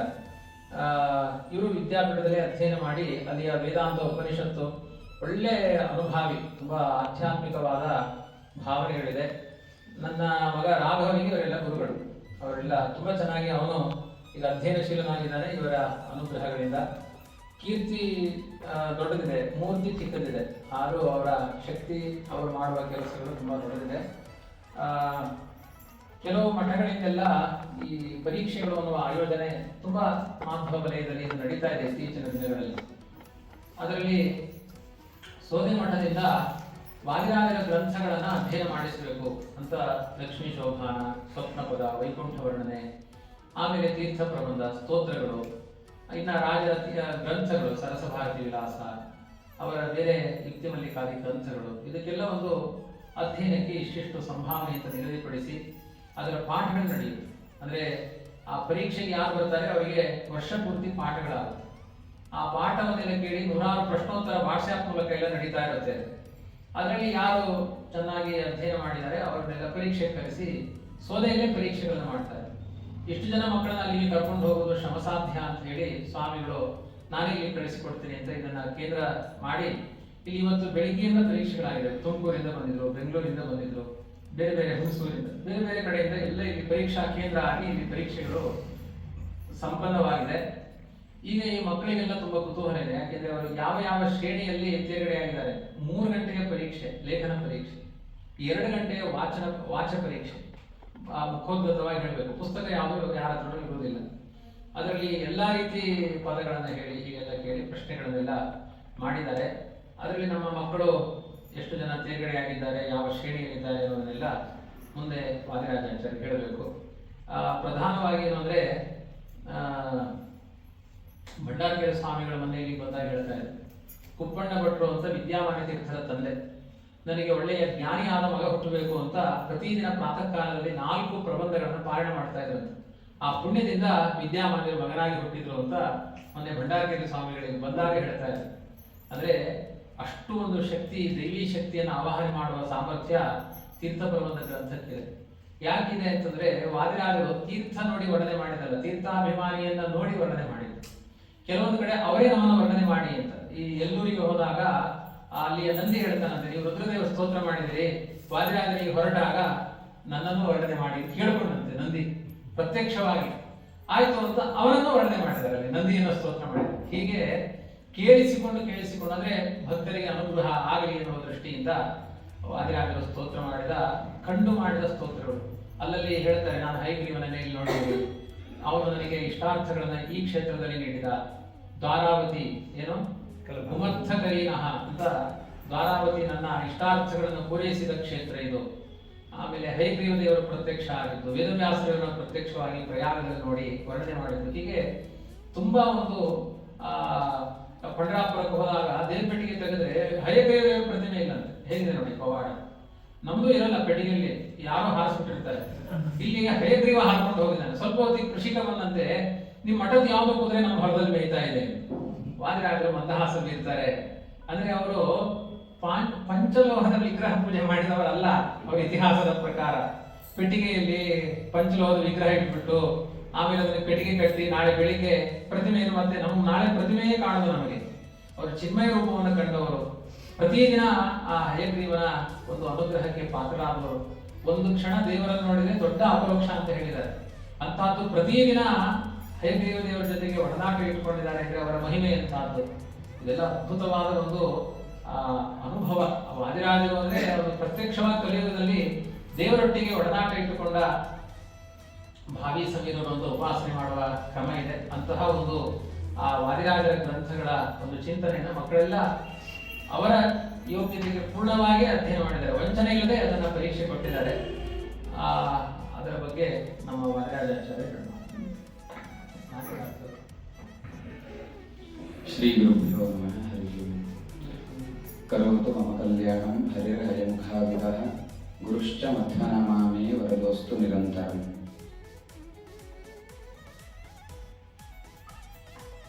ಸೋದೆ ಶ್ರೀ ವಾದಿರಾಜ ಮಠದಿಂದ ಸುಮಾರು 4 ವರ್ಷಗಳಿಂದ ರಾಜರ ಆರಾಧನಾ ನಿಮಿತ್ತವಾಗಿ ಆರಾಧನಾ ಪರೀಕ್ಷೆಗಳು ಅಂತ ನಡೀತಾ ಇವೆ. ಇದಕ್ಕೆ ಮೂಲ ಸ್ಫೂರ್ತಿದಾಯಕರು ಯಾರು ಅಂದ್ರೆ ಶ್ರೀ ವಿಶ್ವೋತ್ತಮ ತೀರ್ಥ ಶ್ರೀಪಾದಂಗಳವರು. ಈಗಿನ ವಿಶ್ವವಲ್ಲಭ ತೀರ್ಥ ಶ್ರೀಪಾದಂಗಳವರಿಗೆ ವಿಶ್ವೋತ್ತಮ ತೀರ್ಥರ ಅನುಗ್ರಹವನ್ನು ಮಾಡಬೇಕಾದ್ರೆ ವಿಶೇಷವಾಗಿ ಜ್ಞಾನ ಕಾರ್ಯವನ್ನು ಮುಂದುವರಿಸಬೇಕು ಅಂತ ಹೇಳಿದ್ರು. ತನ್ನಿಮಿತ್ತವಾಗಿ ಒಂದು ಭಾವಿ ಸಮೀರ ಗುರುಕುಲ ಅಂತ ಒಂದು ಪಾಠಶಾಲೆಯನ್ನು ಕೂಡ ದೊಡ್ಡ ಗುರುಗಳಿದ್ದಾಗಲೇ ಅದರ ಪ್ರಾರಂಭ ಆಗಿತ್ತು. ಅದನ್ನೇ ಮುಖ್ಯ ಉದ್ದೇಶ ಅಂತ ಇಟ್ಕೊಂಡು ಸ್ವದೇಶ ಸ್ವಾಮಿಗಳು ರಾಜರ ಗ್ರಂಥಗಳ ಪ್ರಸಿದ್ಧಿಗೆ ಬರಬೇಕು. ಸುಮಾರು ಇತಿಹಾಸವನ್ನು ನೋಡಿದ್ರೆ ಇತ್ತೀಚಿನ ಒಂದು 60 ವರ್ಷಗಳಿಂದ ಸುಮಾರು ರಾಜರ ಗ್ರಂಥಗಳ ಅಧ್ಯಯನ ತುಂಬಾ ಕಮ್ಮಿಯಾಗಿದೆ. ಸುಮಾರು 1950, 60, 40ರ ಆಚೆಗೆ ನಾವು ಇತಿಹಾಸವನ್ನು ನೋಡಿದ್ರೆ ಸಮಗ್ರ ಯುಕ್ತಿ ಮಲ್ಲಿಕಾ ಗ್ರಂಥವನ್ನ ಬಾಯಲ್ಲಿ ಹೇಳುವ ವಿದ್ವಾಂಸರಿದ್ರು. ಅದಮಾರ ಮಠದ ವಿಭುಧ ಪ್ರಿಯ ತೀರ್ಥರು ಯುಕ್ತಿ ಮಲ್ಲಿಕಾ ಗ್ರಂಥವನ್ನ ಯಾರು ಪರೀಕ್ಷೆ ಕೊಡ್ತಾರೋ ಅವರಿಗೆ ಬಂಗಾರದ ಕಂಕಣವನ್ನ ಹಾಕ್ತಾ ಇದ್ರು. ಅಂದ್ರೆ ಅಷ್ಟು ವ್ಯಾಪಕವಾಗಿ ರಾಜರ ಗ್ರಂಥಗಳ ಕನ್ನಡ ಸಾಹಿತ್ಯ ಆಗಲಿ ಸಂಸ್ಕೃತ ಸಾಹಿತ್ಯ ಆಗಲಿ ಯಾವುದಾದ್ರೂ ಕೂಡ ವ್ಯಾಪಕವಾಗಿ ಅಧ್ಯಯನ ಪರಂಪರೆಯಲ್ಲಿತ್ತು. ಇತ್ತೀಚೆಗೆ ಅದು ತುಂಬಾ ಕಡಿಮೆಯಾಗಿತ್ತು. ಆದ್ದರಿಂದ ರಾಜರ ಗ್ರಂಥಗಳ ಅಧ್ಯಯನ ಆಗಬೇಕು. ಅಂದ್ರೆ ಪ್ರತಿಯೊಬ್ಬರಿಗೂ ಕೂಡ ಅವರು ಶಾಸ್ತ್ರ ಮಾರ್ಗದಲ್ಲಿರಲಿ ಅಥವಾ ಲೋಕದ ಬೇರೆ ಕರ್ತವ್ಯಗಳಲ್ಲಿ ಅವರು ವಿಮುಖರಾದರೂ ಕೂಡ ರಾಜರ ಒಂದು ಗ್ರಂಥದ ಸಾರ ಅವರಿಗೆ ಸಿಗಬೇಕು. ಆದ್ದರಿಂದ ಏನ್ ಮಾಡಬೇಕು ಅಂತ ಆಲೋಚನೆಯನ್ನು ಮಾಡಿ ಸ್ವದೇಶ ಸ್ವಾಮಿಗಳು ಕೊನೆಗೆ ಆರಾಧನಾ ಪರೀಕ್ಷೆಯನ್ನು ಮಾಡೋಣ. ಸ್ಕೂಲಿಗೆ ಹೋಗುವ ಹುಡುಗರಿರಲಿ, ಕೆಲಸಕ್ಕೆ ಹೋಗುವ ಜನರಿರಲಿ, ಲೌಕಿಕರಿರಲಿ, ಗುರುಕುಲದಲ್ಲಿ ಸಾಂಪ್ರದಾಯಿಕವಾಗಿ ಅಧ್ಯಯನವನ್ನು ಮಾಡುವ ವಿದ್ಯಾರ್ಥಿಗಳಿರಲಿ, ಎಲ್ಲರಿಗೂ ಕೂಡ ರಾಜರ ಗ್ರಂಥಗಳ ಮುಟ್ಟಬೇಕು. ಆದ್ದರಿಂದ ಮುಟ್ಟೋದು ಅಂದ್ರೆ ಅರ್ಥ ಏನು? ಒಂದು ವರ್ಷದಲ್ಲಿ ಪ್ರಾಮಾಣಿಕವಾಗಿ ತಾವು ಅಧ್ಯಯನವನ್ನು ಮಾಡಿ ಸೋದಾ ಕ್ಷೇತ್ರಕ್ಕೆ ಬಂದು ರಾಜರ ಸನ್ನಿಧಾನದಲ್ಲಿ ಅದನ್ನು ರಾಜರಿಗೆ ಒಪ್ಪಿಸೋದಷ್ಟೇ. ಅದು ಪರೀಕ್ಷೆ ಅಲ್ಲ, ಸ್ಪರ್ಧೆ ಅಲ್ಲ. ನಾವು ಬಾಯಿ ಮಾತಲ್ಲಿ ಆಡ್ತೇವೆ ಪರೀಕ್ಷೆ ಅಂತ. ಸ್ವಾಮಿಗಳ ಉದ್ದೇಶ ಏನು ಅಂದ್ರೆ ರಾಜರಲ್ಲಿ ಅರ್ಪಣೆ ಮಾಡಬೇಕು. ಆಚಾರ್ಯ ಕೃಷ್ಣಾಚಾರ್ಯರು ಹೇಳಿದಂತೆ ರಾಜರ ಮಾತು ಯಾವಾಗಲೂ ಕೂಡ ಬಾಯಲ್ಲಿರಬೇಕು. ಜನರಿಗೆ ಕಷ್ಟ ಬಂದಾಗ ನಮ್ಗೆ ಪ್ರತಿದಿನವೂ ಕೂಡ ಅನೇಕ ಸಮಸ್ಯೆಗಳಾಗುತ್ತೆ. ಎಲ್ಲಾ ಸಮಸ್ಯೆಗಳಿಗೂ ಕೂಡ ರಾಜರ ಗ್ರಂಥಗಳಲ್ಲಿ ಉತ್ತರ ಇದೆ. ಇದು ಯಾವಾಗ ನಮಗೆ ಸಿಗೋದು ಅಂದ್ರೆ ರಾಜರ ಗ್ರಂಥಗಳನ್ನು ಅಧ್ಯಯನ ಮಾಡಿದ್ರೆ. ಹಾಗಾದ್ರೆ ಕಷ್ಟದ ಕಾಲದಲ್ಲಿ ರಾಜರ ಮಾತುಗಳು ನಮಗೆ ನೆನಪಿಗೆ ಬಂದು ಅದಕ್ಕೆ ಪರಿಹಾರ ಸಿಗಬೇಕು. ಅದಕ್ಕೋಸ್ಕರ ಸ್ವಾಮಿಗಳು ಈ ಪರೀಕ್ಷೆ ಅಂತ ಈ ಉದ್ದೇಶವನ್ನು ಇಟ್ಕೊಂಡು ಮಾಡಿದ್ದಾರೆ. ಪ್ರತಿ ವರ್ಷ ನಾವು 4 ವರ್ಷದಿಂದ ನೋಡ್ತಾ ಬಂದಾಗ ಸುಮಾರು ಒಂದು 100ರಿಂದ 120 ಜನ ಪರೀಕ್ಷೆಯನ್ನ ಕೊಡ್ತಾರೆ. ಸೋದಾ ಕ್ಷೇತ್ರಕ್ಕೆ ಬರ್ತಾರೆ. ಈಗ 2 ವರ್ಷಗಳಿಂದ ಮೈಸೂರಿನಲ್ಲೂ ಕೂಡ ಪರೀಕ್ಷೆ ಆಗ್ತಾ ಇದೆ. ನಾವು ಒಂದು ಗಮನಿಸಿದರೆ ಪಕ್ಷಿ ನೋಟ ಅಂತ ಹೇಳ್ತಾರೆ. ಹೀಗೆ ಗಮನಿಸಿದರೆ ಈ ಪರೀಕ್ಷೆಯಲ್ಲಿ ಒಂದು ದೊಡ್ಡ ಪಾಲು ಅಂಬರಣಿ ಗುರುಕುಲಕ್ಕೆ ಇದೆ. ಯಾಕಂದ್ರೆ ಸುಮ್ಮನೆ ನಾವು ಸಾಮಾನ್ಯವಾಗಿ ಗಮನಿಸಿದರೆ ಸ್ತೋತ್ರ ವಿಭಾಗದಲ್ಲಿ, ತೀರ್ಥ ಪ್ರಬಂಧ ವಿಭಾಗದಲ್ಲಿ, ಎರಡೂ ವಿಭಾಗದಲ್ಲೂ ಕೂಡ ಸುಮಾರು ಒಂದು 16 ಜನ ಪರೀಕ್ಷೆ ಕೊಟ್ಟಿದ್ದಾರೆ. ವಿಶೇಷ ಏನು ಅಂದ್ರೆ ಒಬ್ಬೊಬ್ಬರು ಕೂಡ ಎರಡೆರಡು ವಿಭಾಗಗಳಲ್ಲಿ ಪರೀಕ್ಷೆಯನ್ನು ಕೊಟ್ಟಿದ್ದಾರೆ. ಅದು ತುಂಬಾ ಆಶ್ಚರ್ಯ. ಯಾಕೆಂದ್ರೆ ಒಂದು ಪರೀಕ್ಷೆಯನ್ನು ಕೊಡಬೇಕು ಅಂದ್ರೆ ಅದು ತುಂಬಾ ಕಷ್ಟ. ತೀರ್ಥ ಪ್ರಬಂಧ ಅಂದ್ರೆ ಪಾರಾಯಣ ಮಾಡಬಹುದು, ಪ್ರವಚನ ಕೇಳಬಹುದು. ಪರೀಕ್ಷಾ ದೃಷ್ಟಿಯಲ್ಲಿ ಸಾಧನೆಯನ್ನ ಮಾಡಿ ಪರೀಕ್ಷೆಯನ್ನು ಕೊಡೋದು ಅಂದ್ರೆ ತುಂಬಾ ಕಷ್ಟ ಅದು. ಯಾಕಂದ್ರೆ ರಾಜರ ಮಾತುಗಳು ಹೇಗಿರುತ್ತೆ ಅಂದ್ರೆ ಬಾಲ ಸಂಗಮಪಿ ಬೋಧಯದ್ ವೃಷಂ ದುರ್ನಿರೂಪ ವಚನಂಚ ಪಂಡಿತೈ. ರಾಜರ ಗ್ರಂಥಗಳನ್ನು ಆಚಾರ ಪ್ರವಚನ ಮಾಡ್ತಾರೆ. ಕೇಳಿದಾಗ ಹೇಗನ್ಸುತ್ತೆ, ಅಪ್ಪ ಎಂಥ ಒಳ್ಳೆ ರಾಜರು ವರ್ಣನೆ ಮಾಡಿದ್ದಾರೆ ಅನ್ಸುತ್ತೆ. ನೀವು ಕುತ್ಕೊಂಡು ಓದಿ ಇನ್ನೊಬ್ಬರಿಗೆ ಹೇಳಿಕ್ ಶುರು ಮಾಡಿ, ಸಾಧ್ಯನೇ ಇಲ್ಲ, ಹೇಳಿಕ್ ಕಷ್ಟ ತುಂಬಾ. ಅಂದ್ರೆ ಅದನ್ನ ಕೇಳಲಿಕ್ಕೆ ತುಂಬಾ ಸುಲಭ, ಒಂದು ಹಂತದಲ್ಲಿ ಓದಿದ್ರೆ ಖುಷಿ ಆಗತ್ತೆ. ಸ್ವಲ್ಪ ಆಳಕ್ಕೆ ಕೇಳಿದ್ರಿ ಅಂದ್ರೆ ನಿರೂಪಣೆ ಮಾಡ್ಲಿಕ್ಕೂ ಆಗೋದಿಲ್ಲ, ಅಷ್ಟು ಕಬ್ಬಿಣದ ಕಡಲೆ. ಆಚಾರ್ಯರ ಗ್ರಂಥಗಳು ಹಾಗೆ ಇರೋದು. ಸೇಮ್ ಆಚಾರ್ಯರ ಗ್ರಂಥಗಳಂತಾನೆ ರಾಜರ ಗ್ರಂಥಗಳು ಕೂಡ ಇರ್ತಕ್ಕಂಥದ್ದು. ಅಂತಹ ತೀರ್ಥ ಪ್ರಬಂಧ ಪರೀಕ್ಷೆಯನ್ನ ಮಕ್ಕಳು ಎಷ್ಟು ಸಲೀಸಾಗಿ ಕೊಟ್ಟರು ಅಂದ್ರೆ, ನಾನು ಪರೀಕ್ಷೆ ಮಾಡಿದ ಒಂದು ಕ್ರಮ ಹೇಳಿಬಿಡ್ತೇನೆ. ನಾನು ಹಿಂದಿನಿಂದ ಕೇಳ್ತಾ ಹೋದೆ. ಈಗಿನ ಕಾಲದಲ್ಲಿ ಶ್ಲೋಕ ಕಲಿಯೋದೇ ಕಷ್ಟ. ಶ್ಲೋಕ ಕಲಿತರು ಕೂಡ ಸಮಗ್ರ ಗ್ರಂಥದ ಶ್ಲೋಕ ಕಲಿಯೋದು ಕಷ್ಟ. ಈ ಹುಡುಗರು ಹೇಗೆ ಪರೀಕ್ಷೆ ಕೊಟ್ಟರು ಅಂದ್ರೆ ಹಿಂದಿನ ಶ್ಲೋಕದಿಂದ ಹೇಳ್ತಾ ಹೋಗ್ಬೇಕು. ಅಂದ್ರೆ 99ನೇ ಶ್ಲೋಕ, 98, 97, 96 ಈ ಕ್ರಮದಲ್ಲೇ ಹೇಳ್ಬೇಕು. ಈ ಕ್ರಮದಲ್ಲಿ ಪರೀಕ್ಷೆಯನ್ನು ಕೊಟ್ಟಿದ್ದಾರೆ. ಮತ್ತೆ ಇನ್ನೊಂದು ಕ್ರಮ ಏನು ಅಂದ್ರೆ ಒಂದು ಪದವನ್ನು ಹೇಳೋದಷ್ಟೇ. ಗಿರೀಶಯೋ ಅಂತ ಹೇಳಿದ್ರೆ ಆ ಪದ ಯಾವ ಶ್ಲೋಕದಲ್ಲಿ ಬಂದಿದೆ ಆ ಶ್ಲೋಕವನ್ನು ಹೇಳ್ತಾ ಇದ್ರು. ಇನ್ನೊಂದು ಕ್ರಮ ಏನು ಅಂದ್ರೆ ಸಂಖ್ಯೆಯನ್ನು ಹೇಳಿದ್ರೆ ಹೇಳ್ತಾ ಇದ್ರು. 24ನೇ ಶ್ಲೋಕ 1ನೇ ಪ್ರಬಂಧ ಯಾವುದು ಅಂದ್ರೆ ಪಟಕ್ಕೆ ಈಗ ನೀವು ಪರೀಕ್ಷೆ ಮಾಡ್ರಿ. ಇದು ಕೇವಲ ಅತಿಶಯೋಕ್ತಿ ಅಲ್ಲ. ನೀವು ಯಾರು ಬೇಕಾದ್ರೂ ಅವ್ರನ್ನ ಯಾವಾಗ ಬೇಕಾದ್ರೂ ಪರೀಕ್ಷೆ ಮಾಡಬಹುದು ಹೇಳ್ತಾರೆ ಅವರು. ಅವ್ರ ಬರವಣಿಗೆಯಲ್ಲಿ ಎಷ್ಟಿದೆ ಅಂದ್ರೆ, ನಾವು ಒಂದು ಶ್ಲೋಕದ ತಾತ್ಪರ್ಯವನ್ನು ಬರೀರಿ ಅಂದ್ರೆ ಶ್ಲೋಕ ಬರೀತಾರೆ, ಅದು ಯಾವ ಪ್ರಬಂಧ ಅಂತ ಬರೀತಾರೆ, ಆ ಯಾವ ಕ್ಷೇತ್ರದಲ್ಲಿ ಈ ಶ್ಲೋಕ ಬಂದಿದೆ ಅಂತ, ವರ್ಣನೆಯಲ್ಲಿ ಈ ಶ್ಲೋಕ ಬಂದಿದೆ ಅಂತ ಹೇಳ್ತಾರೆ, ಪ್ರಕರಣ ಹೇಳ್ತಾರೆ, ಆಮೇಲೆ ತಾತ್ಪರ್ಯ ಬರೀತಾರೆ. ಅಂದ್ರೆ ಓದಿದ್ದು ಅಷ್ಟು ಸ್ಪಷ್ಟ ಆಗಿದೆ ಅವರಿಗೆ. ಇನ್ನು ಯಾವ್ದಾದ್ರು ಒಂದು ಪ್ರಶ್ನೆಯನ್ನು ಕೇಳಿದ್ರೆ ಆ ಪ್ರಶ್ನೆಗೆ ಉತ್ತರ ಅಲ್ಲ ಅವ್ರದ್ದು. ಮತ್ತೇನು ಅಂದ್ರೆ ಈ ಪ್ರಬಂಧದ ಇಷ್ಟನೇ ಶ್ಲೋಕದಲ್ಲಿ ಇದನ್ನು ವರ್ಣನೆ ಮಾಡಬೇಕಾದ್ರೆ ಹೀಗೆ ಉತ್ತರ ಕೊಟ್ಟಿದ್ದಾರೆ, ಇದು ಅವರ ಉತ್ತರದ ಸ್ಟೈಲು. ಅಂದ್ರೆ ಇದೆಲ್ಲ ಯಾವಾಗ ಸಾಧ್ಯ ಅಂದ್ರೆ ಒಂದು ಗ್ರಂಥವನ್ನ ಪೂರ್ಣವಾಗಿ ಅಧ್ಯಯನ ಮಾಡಬೇಕು. ಮೊದಲನೇ ಶ್ಲೋಕದಿಂದ ಕೊನೆಯ ಶ್ಲೋಕದ ತನಕ ಅಧ್ಯಯನ ಮಾಡಿದ್ರೆ ಮಾತ್ರ ಇದೆಲ್ಲವೂ ಕೂಡ ಸಾಧ್ಯ. ಹಂಗೆ ಪರೀಕ್ಷೆಗಳನ್ನು ಕೊಟ್ಟಿದ್ದಾರೆ. ಸ್ವಾಮಿಗಳು ಈ ಸಂದರ್ಭದಲ್ಲಿ ಇದ್ದಿದ್ರೆ ತುಂಬಾ ಸಂತೋಷ ಪಡೋರು. ಯಾಕಂದ್ರೆ ಸ್ವಾಮಿಗಳ ಉದ್ದೇಶವೇ ಇದು, ರಾಜರ ಗ್ರಂಥಗಳನ್ನ ಎಲ್ಲರ ಬಾಯಲ್ಲೂ ಓಡಾಡಬೇಕು. ಅದು ಈ ತರ ಗುರುಕುಲ ಪದ್ಧತಿಯಲ್ಲಿ ಓದಿದವರ ಬಾಯಲ್ಲಿ ಏನಾದ್ರೂ ಈ ಶ್ಲೋಕಗಳು ಬಂದ್ರೆ ತುಂಬಾ ಸಂತೋಷ ಪಡ್ತಾರೆ. ಒಂದು ಹಂತದಲ್ಲಿ ನೋಡ್ಬೇಕು ಅಂದ್ರೆ ಈ ಪರೀಕ್ಷೆಯ ಸಿಂಹಪಾಲು ಹೆಣ್ಮಕ್ಳಿಗೆ ಅನ್ಸುತ್ತೆ. ತುಂಬಾ ಅಂದ್ರೆ ಮೊನ್ನೆ ಸೌದೆಯಲ್ಲಿ ಆಯ್ತು. ಸೌದೆಯನ್ನು ನಾವು ಗಮನಿಸಿದಾಗ ಲಕ್ಷ್ಮೀ ಶೋಭಾನಿಗೆ 18 ಜನ, ವೈಕುಂಠ ವರ್ಣನೆಗೆ ಸುಮಾರು ಒಂದು 26 ಜನ ಬಂದಿದ್ರು. ಎಲ್ಲರೂ ಮಹಿಳೆಯರೇ ನಾವು ಗಮನಿಸಿದ್ರೆ. ಎಲ್ಲರಿಗೂ ಪಾಠ ಮಾಡಿದ್ದು ನಮ್ಮ ವಿಜೇಂದ್ರಾಚಾರ್ಯರು. ಇನ್ನು ಬೇರೆ ಅದನ್ನು ನೋಡ್ಬೇಕು ಅಂದ್ರೆ ಇದು ಬಿಟ್ಟು ಸ್ತೋತ್ರ ವಿಭಾಗದಲ್ಲಿ ಸುಮಾರು ಒಂದು 30 ಜನ ಬಂದಿದ್ರು. 30 ಜನರಲ್ಲಿ ಒಂದು 10 ಜನ ಮಾತ್ರ ಪುರುಷರಿದ್ದು, ಅಲ್ಲೂ 20 ಜನ ಹೆಣ್ಮಕ್ಳೇ. ಹಾಗೆ ನೋಡಿದ್ರೆ ಹೆಣ್ಮಕ್ಳ ಪ್ರಾಬಲ್ಯ ಸ್ವಲ್ಪ ಈ ಪರೀಕ್ಷೆಗೆ ಜಾಸ್ತಿ ಇದೆ. ಅಂದ್ರೆ ಅಭಿಪ್ರಾಯ ಏನು ಅಂದ್ರೆ ಪುರುಷರು ಪ್ರವೃತ್ತಿ ಆಗಬೇಕು ಅಂತ ಅರ್ಥ. ಪುರುಷರು ಪ್ರವೃತ್ತಿ ಆಗಬೇಕು. ತಮ್ಮ ಮನೆಯಲ್ಲಿ ಮಕ್ಕಳಿರ್ತಾರೆ, ಚಿಕ್ಕ ಮಕ್ಕಳು, ಅವರೆಲ್ಲರಿಗೂ ಕೂಡ ಕಲಿಸ್ಬೇಕು. ಆವಾಗ ಸಮಾನತೆ ಬರುತ್ತೆ. ಇಲ್ಲ ಹೆಣ್ಮಕ್ಳಿಗೆ ಪ್ರಾಬಲ್ಯ ಜಾಸ್ತಿ ಆಗಿಬಿಡುತ್ತೆ. ಹೀಗೆ ತುಂಬಾ ಚೆನ್ನಾಗಿ ಪರೀಕ್ಷೆಯನ್ನು ಕೊಟ್ಟಿದ್ದಾರೆ. ಇನ್ನು ಸ್ತೋತ್ರ ವಿಭಾಗದ ಪರೀಕ್ಷೆಯಲ್ಲೂ ಕೇಳಬೇಕು. ಕೆಲವೊಂದು ಸುಮಾರು ಒಂದು 4-5 ಜನರು ವಿದ್ಯಾರ್ಥಿನಿಯರು ಎಷ್ಟು ಅದ್ಭುತವಾಗಿ ಸ್ತೋತ್ರ ಪರೀಕ್ಷೆಯನ್ನು ಕೊಟ್ಟಿದ್ದಾರೆ ಅಂದ್ರೆ, ಯಾವ ಪದವನ್ನೇ ಕೇಳಿ, ನೀವು ತಿರುಗು ಕೇಳಿ, ಮರುಗು ಕೇಳಿ, ಹೇಗೆ ಕೇಳಿ ಎಲ್ಲದಕ್ಕೂ ರೆಡಿ. ಎಷ್ಟು ಅಂದ್ರೆ ನಿಜಗಳಿಂದಲೂ ಕೇಳಿ ಅವ್ರು ಬಂದು ಹೇಳ್ತಾರೆ ಆ ಸ್ತೋತ್ರಗಳನ್ನ. ಇನ್ನೊಬ್ರು ಯಾರೋ ಪರೀಕ್ಷೆಯನ್ನು ಕೊಟ್ಟರು, ಸ್ತೋತ್ರ ತಾತ್ಪರ್ಯ ಸಮೇತ ಕೊಟ್ಟರು. ನಿಜವಾಗಲೂ ಗಮನಿಸಿದ್ರೆ ರಾಜರ ಸ್ತೋತ್ರಗಳಿಗೆ ಅರ್ಥ ಹೇಳೋದು ತುಂಬಾ ಕಷ್ಟ. ಆದ್ರೆ ಆ ವಿದ್ಯಾರ್ಥಿನಿ ಆ ಸ್ತೋತ್ರಗಳಿಗೆ ಪ್ರತಿಯೊಂದು ಶ್ಲೋಕಕ್ಕೆ ತಾತ್ಪರ್ಯವನ್ನು ಕೂಡ ಹೇಳಿದ್ರು. ಇದು ಹೊಸದು. ಇದುವರೆಗೂ ಕೂಡ ಸ್ತೋತ್ರ ಪರೀಕ್ಷೆಯಲ್ಲಿ ತಾತ್ಪರ್ಯ ಸಮೇತ ಕೊಟ್ಟದ್ದು ಅಂತಿಲ್ಲ. ಅದನ್ನು ಕೂಡ ಈಗ ಪ್ರಾರಂಭ ಮಾಡಿದ್ದಾರೆ. ಇನ್ನು ಸರಸಭಾರತಿ ವಿಲಾಸ ಪರೀಕ್ಷೆಯನ್ನು ಕೊಟ್ಟಿದ್ದಾರೆ. ತುಂಬಾ ಕಷ್ಟ ಸರಸಭಾರತಿ ವಿಲಾಸ. ಯಾರಿಗೆ ಸರಸಭಾರತಿ ವಿಲಾಸ ಅರ್ಥ ಆಗುತ್ತೆ ಅಂದ್ರೆ ಅವ್ರು ಸುಧಾಧ್ಯಯನ ಮಾಡಿರಬೇಕು, ಆಚಾರ್ಯರ ತಾತ್ಪರ್ಯ ನಿರ್ಣಯ ಮೊದಲಾದ ಗ್ರಂಥಗಳನ್ನು ಅರ್ಥ ಮಾಡ್ಕೊಂಡಿರ್ಬೇಕು. ಆವಾಗ ರಾಜರ ಈ ವಾಕ್ಯಗಳಿಗೆ ಅರ್ಥ ಆಗತ್ತೆ. ಅಂದ್ರೆ ನಾನೇನ್ ಹೇಳೋದು ಅಂದ್ರೆ ಕೊಟ್ಟಿದ್ದು ಹೇಗೋ ಅಥವಾ ಹೇಗೆ ಕೊಟ್ಟರು ಅದೆಲ್ಲ ಮುಂದಿನ ಆಲೋಚನೆ. ಈ ಪ್ರವೃತ್ತಿ ಅಂತಿದೆಯಲ್ಲ, ಆಚಾರ್ಯರು ಗೀತಾಭಾಷ್ಯದಲ್ಲಿ ಹೇಳ್ಬೇಕಾದ್ರೆ ಪ್ರಾರಂಭ ಮಾತ್ರ ಇಚ್ಛಾವ ವಿಷ್ಣು ಧರ್ಮೇ ನ ನಿಷ್ಫಲ ಅಂತ. ಆ ಸ್ವಾಮಿಗಳದ್ದು ಇದೇ ಉದ್ದೇಶ. ಅವ್ರು ಬಂದು ಪರೀಕ್ಷೆಗೆ ಹೇಗೆ ಕೊಡ್ತಾರೋ ಬಿಡ್ತಾರೋ ಬೇರೆ ಉದ್ದೇಶ. ಅವ್ರು ಸೋದೆಗೆ ಬರಬೇಕು, ತಪ್ಪಾಗಿ ಹೇಳಿ, ಅವ್ರು ಬಂದು ತಪ್ಪನ್ನು ಹೇಳಿ ಅದ್ರ ಹತ್ರ ಹೋಗಬೇಕು. ಯಾಕೆ ಅಂದ್ರೆ ಒಂದು ಒಳ್ಳೆಯ ಕರ್ಮದಲ್ಲಿ ಪ್ರವೃತ್ತಿಯನ್ನು ಮಾಡಿದ್ರೆ ಅದಕ್ಕೊಂದು ಪುಣ್ಯ ಇದೆ ಅಂತೆ. ನಾನು ಏಕಾಶಿ ಉಪವಾಸ ಮಾಡ್ತೀನಿ ಅಂತ ಸಂಕಲ್ಪ ಮಾಡಿ ನೀವು ಮಾಡದೆ ಬಿಟ್ಟರು ಕೂಡ ಅದಕ್ಕೊಂದು ಫಲ ಇದೆ ಅಂತೆ, ಪುಣ್ಯ ಇದೆ ಅಂತೆ. ಆ ಪುಣ್ಯದಿಂದ ಮುಂದಿನ ಏಕಾದಶಿಯನ್ನು ಉಪವಾಸ ಮಾಡಿಸ್ತಾನೆ ದೇವರು. ಈ ದೃಷ್ಟಿಯಲ್ಲಿ ಸರಸಭಾರತಿ ವಿಲಾಸ ಗ್ರಂಥವನ್ನು ನೋಡಿದ್ರೆ ತುಂಬಾ ಕ್ಲಿಷ್ಟಕರವಾದ ಗ್ರಂಥ. ಪಂಡಿತರು ಕೂಡ ತಿರುಗಿ ಬಿಡ್ತಾರೆ ಅರ್ಥವನ್ನು ಹೇಳಿ ಅಂದ್ರೆ. ಅಂತಹ ಗ್ರಂಥದಲ್ಲೂ ಕೂಡ ಈ ಬಾರಿ ಒಂದು ವಿದ್ಯಾರ್ಥಿನಿ ಪ್ರವೃತ್ತಿಯನ್ನ ಮಾಡಿದ್ದಾಳೆ. ಈಗ ಒಟ್ಟಾರೆ ಗಮನಿಸಿದ್ರೆ ಚಿಕ್ಕ ಮಕ್ಕಳು, 8-10 ವರ್ಷದ ಮಕ್ಕಳು, 12 ವರ್ಷದ ಮಕ್ಕಳು ತುಂಬಾ ಕಷ್ಟ ರಾಜರ ಗ್ರಂಥಗಳನ್ನು ಕೊಡೋದು ಅಂತಂದ್ರೆ. ಯಾಕಂದ್ರೆ ನಾವೀಗ ಚೆಕ್ ಮಾಡ್ತಾ ಇದ್ವಿ ಆನ್ಸರ್ ಪೇಪರ್ನ. ನಾವ್ ಹೇಗ್ ಮಾಡಿದ್ದು ಅಂದ್ರೆ ನಾವು ಗ್ರಂಥ ತೆಗಿಬೇಕು, ಅದರಲ್ಲಿ ಎಷ್ಟನೇ ಶ್ಲೋಕ ಅಂತ ತೆಗಿಬೇಕು, ಆಮೇಲೆ ಅಲ್ಲಿ ಓದಿ ಇಲ್ಲಿ ನೋಡ್ಬೇಕು ನಾವು. ಅದ್ರ ಒಂದು ಸಹಾಯವನ್ನು ಮಾಡಿದ್ದಾರೆ ಎಲ್ಲರೂ ಕೂಡ. ಏನು ಅಂದ್ರೆ ಶ್ಲೋಕ ಬರೀಬೇಕಾದ್ರೆ ಎಷ್ಟನೇ ಪ್ರಬಂಧ ಎಷ್ಟನೇ ಶ್ಲೋಕ ಅಂತ ಅವರೇ ಬರೆದಿಟ್ಟಿದ್ದಾರೆ. ನಾವು ಅದರಿಂದ ನೇರ ಪ್ರಬಂಧವನ್ನು ತೆಗೆದು ಆ ಶ್ಲೋಕ ತೆಗೆದ್ರೆ ನಮ್ಗೆ ಉತ್ತರ ಸಿಕ್ಬಿಡುತ್ತೆ. ಅಂದ್ರೆ ಒಟ್ಟು ತಾತ್ಪರ್ಯ ಇಷ್ಟ ಏನು ಅಂದ್ರೆ ಪ್ರಾಮಾಣಿಕವಾಗಿ ಪ್ರಯತ್ನ ಮಾಡಿದ್ದಾರೆ, ನಿರ್ವಂಚನೆಯಿಂದ ಪರೀಕ್ಷೆಯನ್ನು ಕೊಟ್ಟಿದ್ದಾರೆ. ದೇವರು ಮುಖ್ಯವಾಗಿ ಪ್ರೀತನಾಗೋದು ಇದರಿಂದಲೇ. ನೀನು ಎರಡೇ ಕಲಿ, ಪ್ರಾಮಾಣಿಕವಾಗಿ ದೇವರ ಹತ್ರ ಒಪ್ಸು, ನಿರ್ವಂಚನೆಯಿಂದ ಒಪ್ಸು. ಇದನ್ನ ಅಂಬರಣಿ ಗುರುಕುಲದ ವಿದ್ಯಾರ್ಥಿಗಳು ಮಾಡಿದ್ದಾರೆ.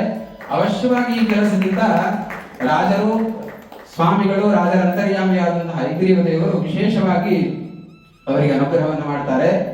ಇಷ್ಟೆಲ್ಲ ಆಗ್ಬೇಕು ಅಂದ್ರೆ ಒಂದು ಜಾಗ ಬೇಕಲ್ಲ, ಅದಕ್ಕೆ ಅನುಕೂಲ ಮಾಡಿಕೊಟ್ಟವರು ವಿಜೇಂದ್ರಾಚಾರ್ಯರು. ಸ್ವಾಮಿಗಳು ಯಾವಾಗಲೂ ಒಂದು ಮಾತನ್ನು ಹೇಳ್ತಾ ಇರ್ತಾರೆ, ಏನು ಅಂದ್ರೆ ಮೈಸೂರಲ್ಲಿ ಸೋದೆ ಮಠದ ಒಂದು ಬ್ರಾಂಚ್ ಇದೆ ಅಂತ. ಇಲ್ಲ, ಮೈಸೂರಲ್ಲಿ ನಿಜವಾಗ್ಲು ಯಾವ್ದು ಅಂದ್ರೆ ವಿಜೇಂದ್ರಾಚಾರ್ಯ ಮನೆನೇ. ಸೋದೆ ಮಠದ ಇನ್ನೊಂದು ಶಾಖೆ ಯಾವ್ದು ಅಂದ್ರೆ ಅದು ವಿಜೇಂದ್ರಾಚಾರ್ಯರ ಮನೆ. ಯಾಕೆ ಅಂದ್ರೆ ಸ್ವಾಮಿಗಳು ಯಾವಾಗ ಬೇಕಾದ್ರೂ ಬರ್ತಾ ಇರ್ತಾರೆ, ಸೋದೆ ಮಠದವರು ಯಾವಾಗ ಬೇಕಾದ್ರೂ ಬರ್ತಾ ಇರ್ತಾರೆ. ಇಲ್ಲಿ ಪ್ರವೇಶಕ್ಕೆ ನಿರ್ಬಂಧವೇ ಇಲ್ಲ. ಆ ಹಂತದಲ್ಲಿ ಸ್ವಾಮಿಗಳು ತಮಾಷೆ ಮಾಡ್ತಾ ಇರ್ತಾರೆ, ಇದು ನಮ್ದು ಇನ್ನೊಂದು ಬ್ರಾಂಚ್ ಅಂತ ತಮಾಷೆ ಮಾಡ್ತಾ ಇರ್ತಾರೆ. ಅಂದ್ರೆ ಅಷ್ಟು ವಿಜೇಂದ್ರಾಚಾರ್ಯರ ವ್ಯವಸ್ಥೆಯನ್ನು ಮಾಡಿಕೊಟ್ಟಿದ್ದಾರೆ. ಇಷ್ಟು ಮಾತ್ರ ಅಲ್ಲ, ಆಚಾರ್ಯ ಹೇಳಿದ್ರು ಈ ಪರೀಕ್ಷೆಯನ್ನು ಯಾರ್ಯಾರು ಕೊಟ್ಟಿದ್ದಾರಲ್ಲ ಅಲ್ಲಿ ಸುಮಾರು ಒಂದು 50-60% ಜನರಿಗೆ ಪಾಠ ಮಾಡಿದ್ದು ಆಚಾರ್ಯರೇ. ಆನಂದ ಗುರುಕುಲದಿಂದ ಒಂದು 6 ಜನ ಮಕ್ಕಳು ತೀರ್ಥ ಪ್ರಬಂಧ ಪರೀಕ್ಷೆಯನ್ನು ಕೊಟ್ಟರು. ಅವರು ತುಂಬಾ ಚೆನ್ನಾಗಿ ಕೊಟ್ಟಿದ್ದಾರೆ. ಆಚಾರ್ಯರು ಅವರಿಗೆ ಪರೀಕ್ಷೆ ಪಾಠವನ್ನು ಮಾಡಿದ್ದು. ಇನ್ನು ಅಂಬರಣಿ ಗುರುಕುಲದ ಎಲ್ಲಾ ಮಕ್ಕಳಿಗೂ ಕೂಡ ಆಚಾರ್ಯ ಪಾಠ ಮಾಡಿದ್ದಾರೆ. ಈ ವರ್ಷ ಇದಕ್ಕಿಂತ ಒಂದು ಮೆಟ್ಟಲು ಮುಂದೆ ಹೋಗಿದೆ. ಏನು ಅಂದ್ರೆ ಆಚಾರ್ಯರು ಪಾಠವನ್ನು ಮಾಡ್ತಾರಷ್ಟೇ, ಅವರನ್ನು ತಯಾರು ಮಾಡೋದು ಯಾರು ಅಂದ್ರೆ ದೊಡ್ಡ ದೊಡ್ಡ ವಿದ್ಯಾರ್ಥಿನಿಯರು. ಅಂದ್ರೆ ಒಂದು ಶಾಸ್ತ್ರ ಪರಂಪರೆ ಮುಂದುವರಿಬೇಕು ಅಂದ್ರೆ ಇದು ಮುಂದುವರಿಬೇಕು ಅಂತ ನಾವು ಈ ಕ್ರಮವನ್ನು ಮಹಾರಾಷ್ಟ್ರ ಅಲ್ಲೆಲ್ಲ ಕಾಣ್ತೇವೆ, ಕಾಶಿಯಲ್ಲೆಲ್ಲ. ಹೇಗೆ ಅಂದ್ರೆ ಒಬ್ಬ ವಿದ್ಯಾರ್ಥಿಗೆ 5 ವರ್ಷ ಪಾಠ ಮಾಡಿದ ನಂತರದಲ್ಲಿ ಹೊಸ ವಿದ್ಯಾರ್ಥಿಗಳು ಯಾರು ಬರ್ತಾರಲ್ಲ ಅವರಿಗೆ ಗುರುಗಳು ನೇರ ಪಾಠ ಮಾಡೋದು ಅಂತಿಲ್ಲ. ಮತ್ತೆ ಯಾರು ಅಂದ್ರೆ ಅಲ್ಲಿ ಸೀನಿಯರ್ಸ್ ಇರ್ತಾರೆ, ಅವರೇ ಪಾಠ ಮಾಡಬೇಕು. ಗುರುಗಳ ಕೆಲಸ ಏನು ಅಂದ್ರೆ ಎಷ್ಟು ಓದಿದೀಯಾ, ಎಷ್ಟು ಕಲ್ತಿದೀಯಾ ಅಂತ ವಿಚಾರಣೆ ಮಾತ್ರ. ಅಂದ್ರೆ ಆ ಹಂತಕ್ಕೆ ಅಂಬರಣಿ ಗುರುಗಳು ಹೋಗಿದೆ. ಯಾಕಂದ್ರೆ ಎಷ್ಟೋ ವಿದ್ಯಾರ್ಥಿಗಳು ಹೇಳಿದ್ರು ಆಚಾರ್ಯರು ಪಾಠ ಮಾಡಿದ್ದಾರೆ, ನಮ್ಮನ್ನ ರೆಡಿ ಮಾಡಿದ್ಯಾರು ಅಂದ್ರೆ ಈ ಅಕ್ಕ ರೆಡಿ ಮಾಡಿದ್ದು, ಈ ಅಕ್ಕ ರೆಡಿ ಮಾಡಿದ್ದು ಅಂತ. ಅಂದ್ರೆ ಇದು ಪರಂಪರೆ ಮುಂದೆ ಹೋಗ್ಲಿಕ್ಕೆ ಇದೊಂದು ಸೂಚನೆ ಅಂತ ನಾವು ತಿಳ್ಕೊಳ್ಬಹುದು. ಹೀಗೆ ರಾಜರ ಗ್ರಂಥಗಳನ್ನ ಅತಿಶಯವಾಗಿ ಅಧ್ಯಯನ ಮಾಡೋದ್ರಿಂದ ಏನು ಫಲ ಅಂದ್ರೆ ಜೀವನ ಚೆನ್ನಾಗಿರುತ್ತಂತೆ. ಜೀವನದಲ್ಲಿ ಯಾವ ಕಷ್ಟಗಳು ಬಂದರೂ ಕೂಡ ಅದನ್ನು ಎದುರಿಸಲಿಕ್ಕೆ ಎಲ್ಲರೂ ತಯಾರಿರ್ತಾರೆ. ಮತ್ತೆ ಇನ್ನೊಂದು ಫಲ ಏನಂದ್ರೆ ಮೋಕ್ಷ ಫಲ. ಈ 2 ಉದ್ದೇಶಗಳಿಂದ ರಾಜರ ಗ್ರಂಥದ ಅಧ್ಯಯನ ಅತ್ಯಂತ ಅವಶ್ಯಕವಾಗಿ ಪ್ರತಿಯೊಬ್ಬರು ಕೂಡ ಮಾಡಬೇಕು. ಅದಕ್ಕೆ ಅನುಕೂಲ ಮಾಡಿಕೊಟ್ಟವರು ಸೋದೆ ಮಠಾಧೀಶರಾದ ವಿಶ್ವವಲ್ಲಭ ತೀರ್ಥರು. ಅವರನ್ನು ವಿಶೇಷವಾಗಿ ಸಂದರ್ಭದಲ್ಲಿ ನಾವೆಲ್ಲರೂ ಕೂಡ ಸ್ಮರಣೆಯನ್ನು ಮಾಡಿಕೊಳ್ಬೇಕು. ಹಾಗೆ ಅನುಕೂಲವನ್ನು ಮಾಡಿಕೊಟ್ಟಂತಹ ವಿಜೇಂದ್ರಾಚಾರ್ಯರು, ಅವರ ಶ್ರೀಮತಿ ಸರಿಯೋವೇಣಿಯವರು, ನಿಮಗೆಲ್ಲ ಗೊತ್ತಿರುತ್ತೆ ಅವರೆಷ್ಟು ಪ್ರತಿಯೊಂದು ಕಾರ್ಯಗಳಲ್ಲೂ ಕೂಡ ಎಷ್ಟು ಆಸಕ್ತಿಯನ್ನು ವಹಿಸ್ತಾರೆ. ಒಂದು ಹಂತದಲ್ಲಿ ಹೇಳ್ಬೋದು ಅಂದ್ರೆ ಶಾಸ್ತ್ರಗಳು ಹೇಳುತ್ತೆ, ಪ್ರಾಮಾಣಿಕವಾಗಿ ಸಕಲ ಪ್ರಯತ್ನವನ್ನ ಹಾಕಿದರೆ ಒಂದು ಕೆಲಸದಿಂದ ಫಲ ಸಿಗುತ್ತಂತೆ. ಹಾಗಾದ್ರೆ ಈ ಪ್ರತಿಯೊಂದು ಕೆಲಸಗಳಿಂದ ಫಲಗಳು ಸಿಗ್ತಾ ಇದೆ. ಅದಕ್ಕೆ ಮೂಲವನ್ನು ಆಲೋಚನೆ ಮಾಡಿದರೆ ಆಚಾರ್ಯರ ಒಂದು ಅನುಗ್ರಹ ಮತ್ತೆ ಅವರ ಪ್ರಯತ್ನ. ನೀವು ಗಮನಿಸಿರ್ತೀರಿ, ಅವರ ಪ್ರಯತ್ನ ಎಷ್ಟು ಅಂದ್ರೆ 1 ನಿಮಿಷ ಒಂದು ಕಡೆ ಕೊಡೋದಿಲ್ಲ. ಮನೆಗೆ ಯಾರು ಬಂದ್ರು, ಮಕ್ಕಳು ತಿಂದ್ರು, ಮನೆಗೆ ಬಂದು ಪರೀಕ್ಷಕರು ಹೊಟ್ಟೆಗೆ ಹಾಕೊಂಡಿದಾರೋ ಇಲ್ಲೋ, ಹೊರಗಡೆಯಿಂದ ಬಂದರೆ ಏನಾದ್ರು ತಗೊಂಡಿದಾರೋ ಇಲ್ಲೋ, ಅಂದ್ರೆ ಇಷ್ಟು ಮಾತ್ರ ಅಲ್ಲ, ಮತ್ತೆ ಈ ಕಡೆ ವಿದ್ಯಾರ್ಥಿಗಳಿಗೆ ಹೇಳ್ಕೊಡ್ಬೇಕು. ಪರೀಕ್ಷೆನೂ ಮಾಡಿದ್ದಾರೆ. ಬೆಳಿಗ್ಗೆ ಬಂದು ಹೇಳಿದ್ರೆ ಅವರು ಇವತ್ತು ಪರೀಕ್ಷೆ ಮಾಡ್ಲಿಕ್ಕೆ ಆಗಲ್ಲ ಆಚಾರ್ಯ, ಯಾಕಂದ್ರೆ ತುಂಬಾ ಶೆಡ್ಯೂಲ್ ಬಿಸಿ ಇದೆ ಇವತ್ತು ನನಗೆ ಅಂತ. ಮಧ್ಯಾಹ್ನ ಆಮೇಲೆ ಮತ್ತೆ ಅವರೇ ಬಂದು ಪರೀಕ್ಷೆಯನ್ನು ಮಾಡಿದ್ರು. ಅಂದ್ರೆ ಏನಂದ್ರೆ ಎಲ್ಲರಲ್ಲೂ ತೊಡಗಿಸ್ಕೊಳ್ಬೇಕು, ಎಲ್ಲದರಲ್ಲೂ ಏನೋ ಒಂದು ಪುಣ್ಯ ವಿಶೇಷ ಇರುತ್ತೆ, ಅದನ್ನ ಅವ್ರು ಪಡಿತಾ ಇದ್ದಾರೆ. ಅದರಿಂದ ವಿಶೇಷವಾಗಿ ಸರ್ವಿ ವೈದ್ಯವನ್ನು ಅವರನ್ನು ಕೂಡ ಈ ಸಂದರ್ಭದಲ್ಲಿ ನಾವು ಅವರ ಕೆಲಸಕ್ಕೆ ನಾವು ನಿಜವಾಗ್ಲೂ ಕೂಡ ಚಪ್ಪಾಳೆ ತಟ್ಟಿದ್ದೇವೆ. ಅಂದ್ರೆ ಇಷ್ಟೇ ನಾನು ಹೇಳೋದು, ನಿಮಗೆಲ್ಲರಿಗೂ ಕೂಡ ಈ ವಿದ್ಯೆ ಸಂಸ್ಕಾರ ಬಂದಿದ್ದು ಯಾರಿಂದನೋ ಅದನ್ನ ಯಾವತ್ತೂ ಕೂಡ ನಾವು ಮರಿಬಾರದು. ಮರತ್ವೆ ಅಂದ್ರೆ ನಾವು ಕೃತಜ್ಞರಾಗ್ತೇವೆ. ಆದ್ದರಿಂದ ಮೂಲ ಎಲ್ಲಿಂದ ಸಂಸ್ಕಾರ ವಿದ್ಯೆಗಳು ಬಂದಿದೆಯೋ ಅವರನ್ನು ಯಾವತ್ತೂ ಕೂಡ ಮರಿಬಾರದು ಅಂತ ವಿಶೇಷವಾಗಿ ಈ ಸಂದರ್ಭದಲ್ಲಿ ಅವರನ್ನು ಕೂಡ ನಾವು ಅಭಿನಂದಿಸಿ ಶ್ರದ್ಧಾಪೂರ್ವಕವಾಗಿ ನಾವು ನಮಸ್ಕಾರವನ್ನು ಮಾಡ್ತಾ ಇದ್ದೇವೆ. ಹೀಗೆ ಒಟ್ಟಾರೆ ಎಲ್ಲಾ ಕಾರ್ಯಕ್ರಮವೂ ಕೂಡ ತುಂಬಾ ಚಂದವಾಗಿದೆ. ಅಂದ್ರೆ ಸೋದೆ ತರನೇ ನಮಗೂ ಕೂಡ ಇಲ್ಲಿ ಅನುಭವಿಸಿದ್ವಿ ನಾವು. ಯಾಕೆಂದ್ರೆ ಯಾರು ಕೇಳೋರಿಲ್ಲ, ಇಲ್ಲಿಗೆ ಹೋಗ್ಬೇಡಿ ಅಲ್ಲಿಗೆ ಹೋಗ್ಬೇಡಿ, ಇದು ತಿನ್ಬೇಡಿ ಇದನ್ ಮಾಡ್ಬೇಡಿ ಅಂತ. ಎಲ್ಲ ಕಡೆಯಲ್ಲೂ ಸ್ವಚ್ಛಂದ ಪ್ರವೃತ್ತಿ. ಇನ್ನು ನಾವು ಪರೀಕ್ಷೆ ಯಾವಾಗ ಮಾಡಬೇಕು ಅಂದ್ರೆ ಅವ್ರ ಉತ್ತರ ಹೀಗೆ ಇರ್ತಾ ಇತ್ತು, ಯಾವಾಗಾದ್ರೂ ಆಗುತ್ತೆ, ನಿಮ್ಮ ಅನುಕೂಲ ಹೇಗೋ ಹಾಗೆ ಮಾಡ್ಕೊಳ್ಳಿ ಅಂತ.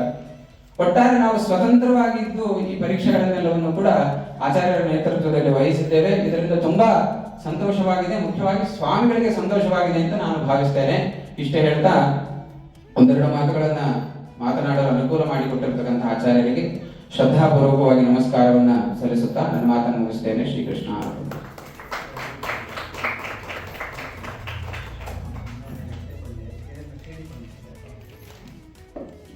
ಪರೀಕ್ಷೆಯ ಫಲಿತಾಂಶ ಹೀಗಿದೆ.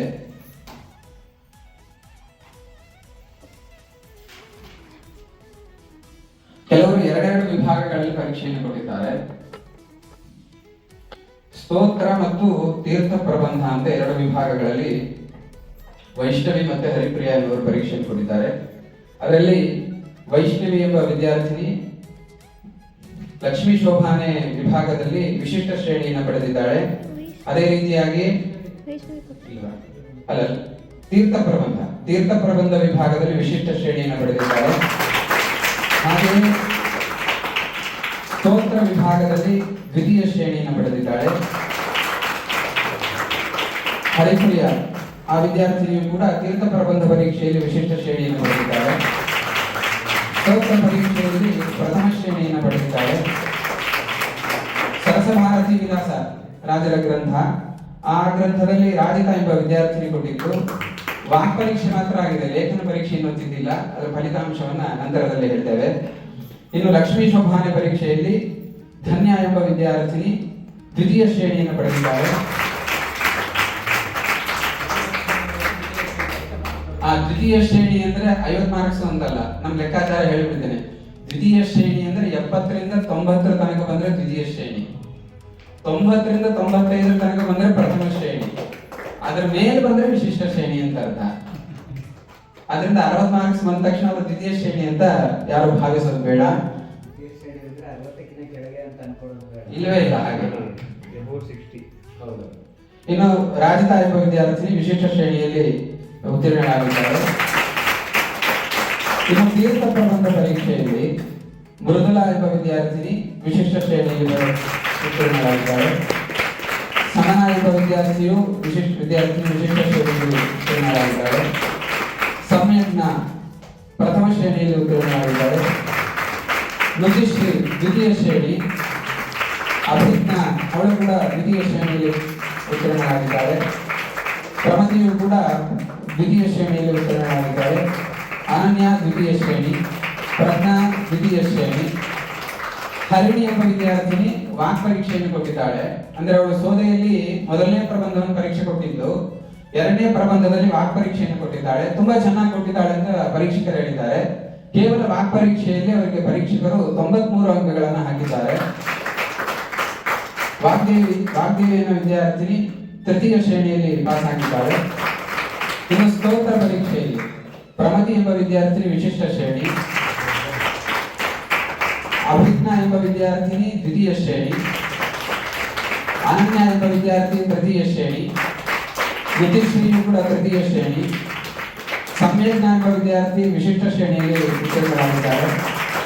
ಸಮನ ಎಂಬ ವಿದ್ಯಾರ್ಥಿನಿಯು ಕೂಡ ವಿಶಿಷ್ಟ ಶ್ರೇಣಿಯಲ್ಲಿ ಉತ್ತೀರ್ಣರಾಗಿದ್ದಾರೆ. ಮೃದುಲಾ ದ್ವಿತೀಯ ಶ್ರೇಣಿಯಲ್ಲಿ ಉತ್ತೀರ್ಣರಾಗಿದ್ದಾರೆ. ಪ್ರಜ್ಞಾ ವಿಶಿಷ್ಟ ಶ್ರೇಣಿಯಲ್ಲಿ ಉತ್ತೀರ್ಣರಾಗಿದ್ದಾರೆ.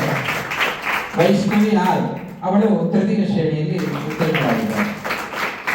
ಹೀಗೆ ಒಟ್ಟಾರೆ ಸ್ತೋತ್ರದಲ್ಲಿ 4 ಜನ ವಿಶಿಷ್ಟ ಶ್ರೇಣಿಯಲ್ಲಿ, ತೀರ್ಥ ಪ್ರಬಂಧ ಪರೀಕ್ಷೆಯಲ್ಲಿ 2 ವಿಶಿಷ್ಟ ಶ್ರೇಣಿ, 3 ಜನ ವಿಶಿಷ್ಟ ಶ್ರೇಣಿ, ಇನ್ನು 4 ಜನ ವಿಶಿಷ್ಟ ಶ್ರೇಣಿಯಲ್ಲಿ ಉತ್ತೀರ್ಣರಾಗಿದ್ದಾರೆ. ಲಕ್ಷ್ಮೀ ಶೋಭಾನೆಯಲ್ಲಿ ಒಬ್ಬ ವಿದ್ಯಾರ್ಥಿನಿ ವಿಶಿಷ್ಟ ಶ್ರೇಣಿಯಲ್ಲಿ ಉತ್ತೀರ್ಣರಾಗಿದ್ದಾರೆ. ಇನ್ನು ಸರಸಭಾರತಿ ವಿಲಾಸ ಒಂದು ಬಾಕಿ ಇದೆ, ಅದನ್ನ ರಾತ್ರಿ ತಿಳಿಸ್ತೇವೆ. ಶ್ರೀಕೃಷ್ಣ ಅರ್ಪಣ.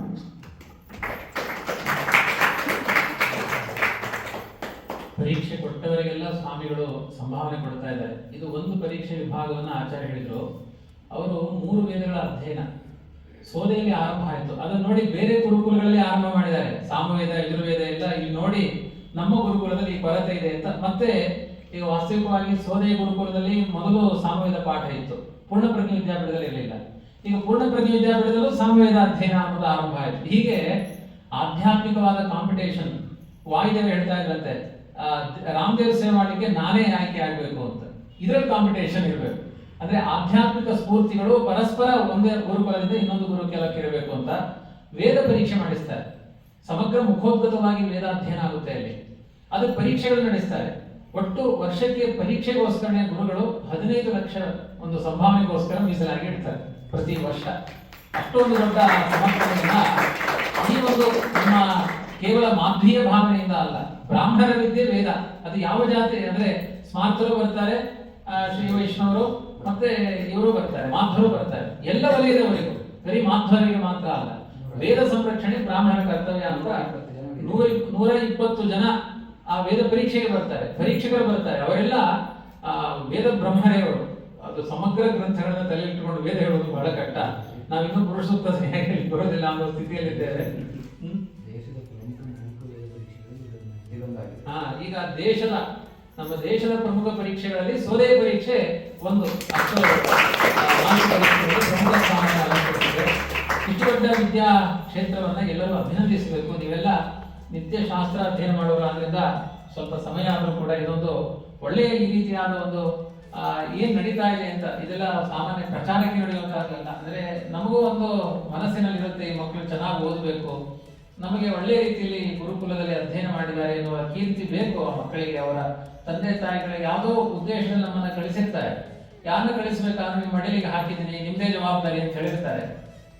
ಅದರಲ್ಲೂ ಹೆಣ್ಮಕ್ಕಳು, ಒಂದೊಂದು ಹೆಣ್ಮಕ್ಳು ಬೆಂಕಿ ಇದ್ದ ಹಾಗೆ. ಅಂದ್ರೆ ಅವರ ರಕ್ಷಣೆ, ಅವರೇನು ಬೆಂಕಿ ಅಲ್ಲ, ಶಾಂತ ಸ್ವಭಾವದವರು. ಅವರನ್ನ ಪರಿಪಾಲಿಸುವುದು ಅಷ್ಟು ಹೊಣೆಗಾರಿಕೆ ಇದೆ. ಆದ್ರಿಂದ ಇದು ಹುಡುಗಾಟದ ಕೆಲಸ ಅಲ್ಲ. ಅದು ಸಮಾಜದಿಂದ ಮನಸ್ಸಿನ ವಿಕಲ್ಪಗಳು 100 ರೀತಿ ಜನಗಳಿಗೆ ಬರುತ್ತೆ. ಕೆಲವರು ಮಾತನಾಡ್ತಾರೆ, ಕೆಲವರು ಮಾತನಾಡಲ್ಲ. ಎಲ್ಲರ ಹಾರದ ನಮಗೆ ಅರ್ಥ ಆಗುತ್ತೆ. ಆದ್ರೆ ಈ ಪ್ರಗತಿಗಳು ಉಂಟಾದ್ರೆ ಅವಾಗ ಇಲ್ಲಿ ಏನ್ ನಡೀತಾ ಇದೆ ಅನ್ನೋದು ಸಮಾಜಕ್ಕೂ ಅರ್ಥ ಆಗುತ್ತೆ. ಹಾಗಾಗಿ ಈ ಬಾರಿ ವಿಶಿಷ್ಟ ಶ್ರೇಣಿಯಲ್ಲಿ ತುಂಬಾ ಮಕ್ಕಳು, ನಾನು ಯಾವಾಗಲೂ ಈ ಮಕ್ಕಳನ್ನ ಏನು ಸ್ವಾರಸ್ಯ ಇಲ್ಲ ಇನ್ನೂ ಮಾಡ್ಬೇಕು ಅಂತಾನೆ ಹೇಳ್ತೇನೆ. ಆದ್ರೆ ಈ ಬಾರಿ ಅಂತೂ ಇಲ್ಲ, ಚೆನ್ನಾಗಿ ಓದಿದ್ದೀರಿ ಮಕ್ಕಳ ಅಂತ ಹೇಳೋಣ ಅಂತ ಮನಸ್ಸಿಗೆ ಬರ್ತಾ ಇದೆ. ಚೆನ್ನಾಗಿ ಓದಿದ್ದೀರಿ ನೀವು, ನಮ್ಮ ಮನಸ್ಸಿಗೆ ಬಂದಿದೆ ನೀವು ಅಧ್ಯಯನ ಮಾಡಿದ್ದು ಅಂತ. ಯಾಕೆಂದ್ರೆ ನಮ್ಮ ಮಕ್ಕಳು ಊಟದಲ್ಲಿ ಮಾತನಾಡಲ್ಲ. ತೀರ್ಥ ಪ್ರಬಂಧನ ಆವೃತ್ತಿ ಈಗಾಗಲೇ 100 ಬಾರಿ ತೀರ್ಥ ಪ್ರಬಂಧ ಮುಖೋದ್ಗತವಾಗಿ ಹೇಳಿದ್ದಾರೆ. ಊಟದಲ್ಲಿ ಒಂದೊಂದು ಕ್ಷೇತ್ರದ ವರ್ಣನೆ ಮಾಡಬೇಕು, ಊಟ ಮಾಡಬೇಕು. ನಮ್ದು ಒಂದೇ ಕ್ಷೇತ್ರ ಗೊತ್ತಿತ್ತು ಇಲ್ಲಿ ತನಕ, ಕಂಚಿ, ವರದರಾಜ, ಗೋವಿಂದ ಒಂದೇ ಕ್ಷೇತ್ರ ಗೊತ್ತಿತ್ತು. ಈ ಮಕ್ಕಳು ಎಲ್ಲಾ ಕ್ಷೇತ್ರದ ಹೆಸರಿಟ್ಟು ಊಟ ಮಾಡ್ತಾರೆ. ಅದರ ಪರಿಣಾಮ ಅನ್ನದಲ್ಲಿ ಆ ಸಂವಿಧಾನ ಬಂದವರಿಗೆ ಮೇಧಾಶಕ್ತಿ ಅಭಿವೃದ್ಧಿ ಆಗಲಿ. ಅವರು ವಾಸ್ತವಿಕವಾಗಿ ಶ್ಯಾಮಾಚಾರ ಮಕ್ಕಳು. ಹಾಗಾಗಿ ಇದು ಅರ್ಧವೈದಿಕ ಗುರುಕುಲ, ಅರ್ಧಲೌಕಿಕ ಗುರುಕುಲವೂ ಆಗಿದೆ. ಅದರ ನಡುವೆ ಇವರು ಆ ಗುರಿಯನ್ನು ಮುಟ್ಟಿದ್ದಾರೆ ಅನ್ನೋದು ತುಂಬಾ ಸಂತೋಷ ಇದೆ. ಇಷ್ಟು ಮಾತ್ರ ಅಲ್ಲ, ಮುಂದೆ ಒಂದು ಈ ಪಂಡಿತಾಚಾರ್ಯರ ಲಿಖುಚ ಕುಲ ಪರೀಕ್ಷಾ ಅಂತ ಒಂದು ನಡೆಯುತ್ತೆ ಉಡುಪಿಯಲ್ಲಿ. ಅದು ಫೆಬ್ರವರಿ 12ನೇ ತಾರೀಕಿದೆ. ಅದಕ್ಕೆ ಮಣಿಮಂಜರಿ 8 ಸರ್ಗ ಹೀಗೆ ಪರೀಕ್ಷೆ ಕೊಡಬೇಕು, ತಾತ್ಪರ್ಯ ಸಹಿತ. ಹೀಗೆಲ್ಲ ಅದಕ್ಕೆ ಟಾಸ್ಕ್ಗಳಿದೆ. ಈಗ ನೆಕ್ಸ್ಟ್ ಇಷ್ಟು ಹೊಗಳಿದ್ದು ಅದಕ್ಕೆ ಅದರಲ್ಲೂ ವಿಶಿಷ್ಟ ಶ್ರೇಣಿ ಬರಬೇಕು ಅಂತ ಆ ಮಕ್ಕಳಿಗೆ ಅದರಲ್ಲೂ ಪ್ರಶಸ್ತಿ ಬರಬೇಕು. ಪರೀಕ್ಷೆ ಕೊಟ್ಟವರಿಗೆಲ್ಲ ಸಂಭಾವನೆ ಕೊಡ್ತಾರೆ ಸ್ವಾಮಿಗಳು. ಅವರು ಹೇಳಿದ ಹಾಗೆ ಇದೊಂದು ದೇವರ ಪ್ರೀತಿಗೋಸ್ಕರ ಮಾಡೋದಾದ್ರೂ ಕೂಡ ಮಕ್ಕಳಿಗೆ ಉತ್ತೇಜನ ಕೊಡಬೇಕು ಅಂತ ಹೊರಗಡೆ ಕಾಂಪಿಟೇಷನ್ಗೆ ಹೋದ್ರೆ ಒಂದು 50 ರೂಪಾಯಿ ಮೊಮೆಂಟೋ ಕೊಟ್ಟು ಕಳಿಸ್ತಾರೆ ಅಷ್ಟೇ. ಮತ್ತೇನಿಲ್ಲ, ಅದು ತಗೊಂಡಿದ್ದೇವೆ ಅಂತ ನೋಡಿ ಕಿರೀಟ. ಇಲ್ಲಿ ಹಾಗಲ್ಲ, ಕನಿಷ್ಠ ಒಬ್ಬೊಬ್ಬರಿಗೆ 1-1.5 ಸಾವಿರ ರೂಪಾಯಿ ಸಂಭಾವನೆ ಇದೆ. ಇದೆಲ್ಲ ಬಿರಿ ನೋಟ್ ಅವರಿಗೆ. ಅದರಿಂದ ಅಷ್ಟು ಒಂದು ಪ್ರೋತ್ಸಾಹ ಕೊಡುವ ಗುರುಗಳಿದ್ದಾರೆ. ಹಾಗಾಗಿ ಈ ರೀತಿ ಇದಕ್ಕೆಲ್ಲ ಎಲ್ಲರ ಪ್ರೋತ್ಸಾಹ ಸಿಗುವಂತೆ ಆಗಲಿ, ಗುರುಗಳ ಅನುಗ್ರಹ ನಮಗಾಗಲಿ. ಇದಕ್ಕೆ ತುಂಬಾ ಚೆನ್ನಾಗಿ ಒಂದು ಪರೀಕ್ಷೆ ನಡೆಸಿಕೊಟ್ಟಿರುವ ಅಲ್ಲಿಯ ಅಧ್ಯಾಪಕರು, ವೇದಾಂತ ತಯಾರು ಮಾಡುವ ಅಧ್ಯಾಪಕರು ಗುರುಗಳ ಆದೇಶವನ್ನು ಪಾಲಿಸಿ ವಾಸ್ತವಿಕವಾಗಿ ಸಣ್ಣ ಮಕ್ಕಳ ಪರೀಕ್ಷೆ ಅನ್ನೋದು ಅವರ ದೊಡ್ಡತನ ಇಲ್ಲಿ ಬಂದು ಮಾಡಿದ್ದಾರೆ ಅನ್ನೋದು ಅವರಿಗೂ ಕೃತಜ್ಞತೆಯನ್ನು ಹೇಳಿ, ನೀವು 9 ಗಂಟೆ ತನಕ ಕೂತಿದ್ರಲ್ಲ, ನಿಮಗೂ ಒಂದು ಕೃತಜ್ಞತೆಯನ್ನು ಹೇಳಿ ಇವತ್ತಿನ ಈ ಕಾರ್ಯಕ್ರಮವನ್ನು ಮುಗಿಸ್ತೇವೆ. ಹರೇ ನಮಃ. ಶ್ರೀ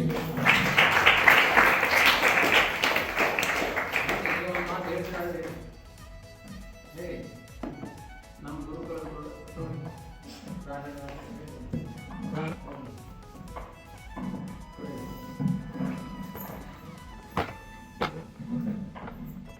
ಗುರುಕುಲ ಇಷ್ಟು ಮಟ್ಟಿಗೆ ಬೆಳೀತಾ ಇರೋದು ನೋಡೋದು ತುಂಬ ಸಂತೋಷ ಆಗ್ತಾ ಇದೆ. ಅದಕ್ಕೆ ಸರಿಯಾದ ಪ್ರೋತ್ಸಾಹ ಕೊಡ್ತಾ ಇದ್ದಾರೆ ಆಚಾರ್ಯರು, ಅವ್ರ ಮನೆಯವರೆಲ್ಲರೂ. ನಾವು ತುಂಬ ಸಂತೋಷ ಪಡ್ತಾ ಇದ್ವಿ. ಎಲ್ಲರೂ ತುಂಬಾ ಸಂತೋಷಪಟ್ಟು ಇದು ಮಾಡ್ತಾ ಇದ್ದೀವಿ. ಮಕ್ಕಳು ಎಲ್ಲ ತುಂಬ ಚೆನ್ನಾಗಿ ಇನ್ನು ಮುಂದಕ್ಕೆ ಬಂದು ನಾವು ಮತ್ತು ಶಾಸ್ತ್ರದಲ್ಲಿ ಉತ್ತುಂಗಕ್ಕೆ ಏರಲಿ ಅಂತೇಳಿ ಎಲ್ಲರೂ ಪರಮಾತ್ಮನಿಗೆ ವಿಜಯೇಂದ್ರಾಚಾರ್ಯ ನೇತೃತ್ವದಲ್ಲಿ ಒಂದು ಜಾಗೃತಿ ಮೈಸೂರಿನಲ್ಲಿ ನಾನು ನನಗೆ ನಾನು ಮನೆಗೆ ಹೋಗಿ ಇಲ್ಲಿ ಹೇಳ್ತಾ ಇರ್ತಾರೆ ಆಚಾರ್ಯ, ನೀವೇನು ಪಾಠ ಕಲ್ತ್ರಿ ಮನೆಗೆ ಹೋಗಿ ಹೇಳಿ ಅಂತ. ನಾವು ಊಟ ಕೂತ್ಕೊಂಡಾಗ ಲೌಕಿಕವಾಗಿ ಮಾತಾಡ್ತೀನಿ, ಏನು ಸುಳ್ಳು ಹೇಳ್ತಾ ಇಲ್ಲ ನಾನು. ನಿಮ್ಮ ಥರ ತೀರ್ಥ ಪ್ರಬಂಧ ಹೆಚ್ಚು ಮಾಡೋಣ. ಅವಾಗ ಆಚಾರ್ಯ ಥರ ಕೆಲಸ ಮಾಡ್ತಾರೆ. ಇದರ ಒಂದು ಎನ್ಕರೇಜ್ಮೆಂಟ್ ಕೊಡಿ ವಿದ್ಯಾರ್ಥಿಗಳಿಗೆ not the kind of donation ಇಲ್ಲ. ಒಳ್ಳೆ ಕೆಲಸ ಮಾಡ್ತಿರ್ಬೇಕಾದ್ರೆ ನಾವು 4 ಮಾತು ಹೇಳಿದ್ರೆ ನಮ್ಮ ದೇವೇಂದ್ರ ನಮ್ಗೆ ಹೇಳ್ತಾ ಇದ್ರು, ಎಲ್ಲೋ ಅನ್ನ ಹಾಕ್ತಿದ್ರೆ ಜಾಗ ತೋರಿಸಿದ್ರು ಪುಣ್ಯ ಇದೆ ಅಂತ. ಅನ್ನ ಹಾಕೋದು ಬೇಡ, ನೀರು ಕೊಡ್ತಾರೆ ದಾರ ಕೊಡ್ತಾರೆ. ಅದೊಂದು ಜಾಗೃತಿ ಆಚಾರ್ಯದಲ್ಲಿ ಹೊಗಳ್ತಾ ಇಲ್ಲ. ನನಗೂ ಒಂದು 4-5 ವರ್ಷ ನಮ್ಮ ಪೂರ್ಣ ಪ್ರಜ್ಞೆ ವಿದ್ಯಾರ್ಥಿಗಳಲ್ಲಿ ಬೆಲೆ ತಗೊಂಡು ಊಟ ಮಾಡಿದ್ದೇನೆ. ನಮಗಿಂತ ಜೂನಿಯರ್ ಸ್ಟೂಡೆಂಟ್ಸ್ ಕೂಡ, ನಾನು ಸೀನಿಯರ್ ಇದ್ದೈತು, ನಿಮ್ಮ ಥರ ಸುಧಾರ ಅಧ್ಯಯನ ಮಾಡದೇ ಇದ್ದರೆ ಅವರ ಒಂದು ಡೈನಾಮಿಕ್ ಕೆಪಾಸಿಟಿ ಇದೆಯಲ್ಲ, ಇದು ಸಾಮಾನ್ಯರಿಗೆ ಬರುವುದಿಲ್ಲ. ಇದು ಉತ್ಪ್ರೇಕ್ಷೆ ಅಲ್ಲ. ದಂಪತಿಗಳು ದೇ ಆರ್ ಸಿನ್ಸಿಯರ್ ಆಗಿ ಕೆಲಸ ಮಾಡ್ತಾ ಇದ್ದಾರೆ ಆಚಾರ್ಯರಿಗೆ. ಅದಕ್ಕೆ ವಿಶೇಷವಾಗಿ ನಾನು ನಮ್ಮ ದೇವಂತಿತ್ತು ನಾನು ಜ್ಞಾಪಿಸ್ಕೊಳ್ತಾ ಇದ್ದ ದಿವಸ ಈ ಥರ ಒಂದು ಕೆಲಸ ನಡೀಬೇಕಾದ್ರೆ, ಒಂದು ಸ್ತ್ರೀ ತುಂಬ ಚೆನ್ನಾಗಿರ್ಬೇಕಾದ್ರೆ, ಒಂದು ಹಣ್ಣು ತುಂಬ ಚೆನ್ನಾಗಿರ್ಬೇಕಾದ್ರೆ, ಒಂದು ಅಡುಗೆ ಚೆನ್ನಾಗಿರ್ಬೇಕಾದ್ರೆ, ಇದರಲ್ಲಿ ವಾಯುದೇವನ ವಿಶೇಷವಾದ ಒಂದು ಇದಿದ್ರೆ ಮಾತ್ರ ಈ ಕೆಲಸ ನಡೆಯುತ್ತೆ ಹೊರತು ಸಾಮಾನ್ಯ ನಮ್ಮಂಥವರಿಗೆ ಭಾಷಣ ಮಾಡೋದು ಏನು ಕೂಡ ಇಲ್ಲ. ಅದೊಂದು ವಿಶೇಷವಾದ ಗುಣ ದಂಪತಿಗಳು ಕೊಟ್ಟಿದ್ದಾರೆ. Moreover is A generous. ನಾನಿಲ್ಲಿ ಹೇಳೋದಿಲ್ಲ, ಯಾರೇ ಬರಲಿ ಅವ್ರ ಮನೆಗೆ ಅವ್ರಿಗೇನೋ ಒಂದು ಖುಷಿ. ಬ್ರಾಹ್ಮಣರು ಬಂದರೆ, ಸ್ವಾಮಿಗಳು ಬಂದರೆ ಉತ್ಸಾಹ. ಇದು ದೇವರಿಗೆ ನಾನೇ ನಮಗೆ ನಿಮ್ಮೆಲ್ಲ ಆಶೀರ್ವಾದ ಮಾಡೋ ಕೆಪಾಸಿಟಿ ಇಲ್ಲ. ಐ ಪ್ರೇ ಗಾಡ್, ದೇವ್ರನ್ನ ಕೇಳ್ಕೊತೀನಿ ನಮ್ಮ ಆಚಾರ್ಯರಿಗೆ ಅಭಿವೃದ್ಧಿ ಕೊಟ್ಟು ಇದೇ ಥರ ಕೆಲಸಗಳು ಮಾಡ್ತಾ. ಅದು ಸಾಮಾನ್ಯವಾಗಿ ಹೆಣ್ಮಕ್ಳನ್ನ ನೋಡ್ಕೊಳ್ಳೋದು ಅಂತಲೇ ಭಾಳ ಕಷ್ಟ. ಅದೆಲ್ಲ ಅವರು ಆ ಒಂದು ನೇತೃತ್ವ ವಹಿಸ್ಕೊಂಡು ಮಾಡ್ತಾರಲ್ಲ, ಇದು ದೇವರ ಪ್ರೀತಿ ಅಲ್ಲಿ ಹೋಗ್ತಾರೆ. ಈ ಸಂಸ್ಥೆ ಮುಂದೆ ಒಳ್ಳೆಯದು ಚೆನ್ನಾಗಿ ಹರಿಪ್ರಿಯ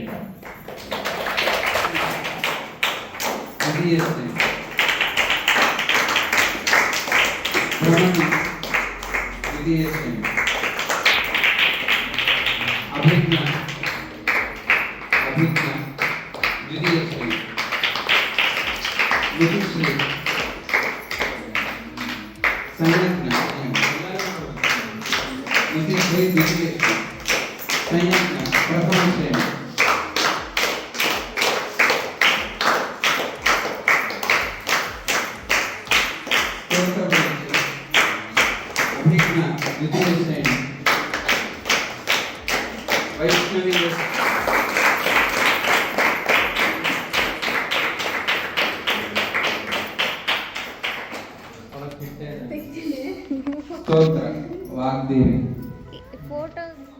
ಇನ್ನು ವಿಶಿಷ್ಟ ಶ್ರೇಣಿ ಬಂದವರು ಹರಿಪ್ರಿಯ ತೀರ್ಥ ಪ್ರಬಂಧ, ವೈಷ್ಣವಿ ತೀರ್ಥ ಪ್ರಬಂಧ,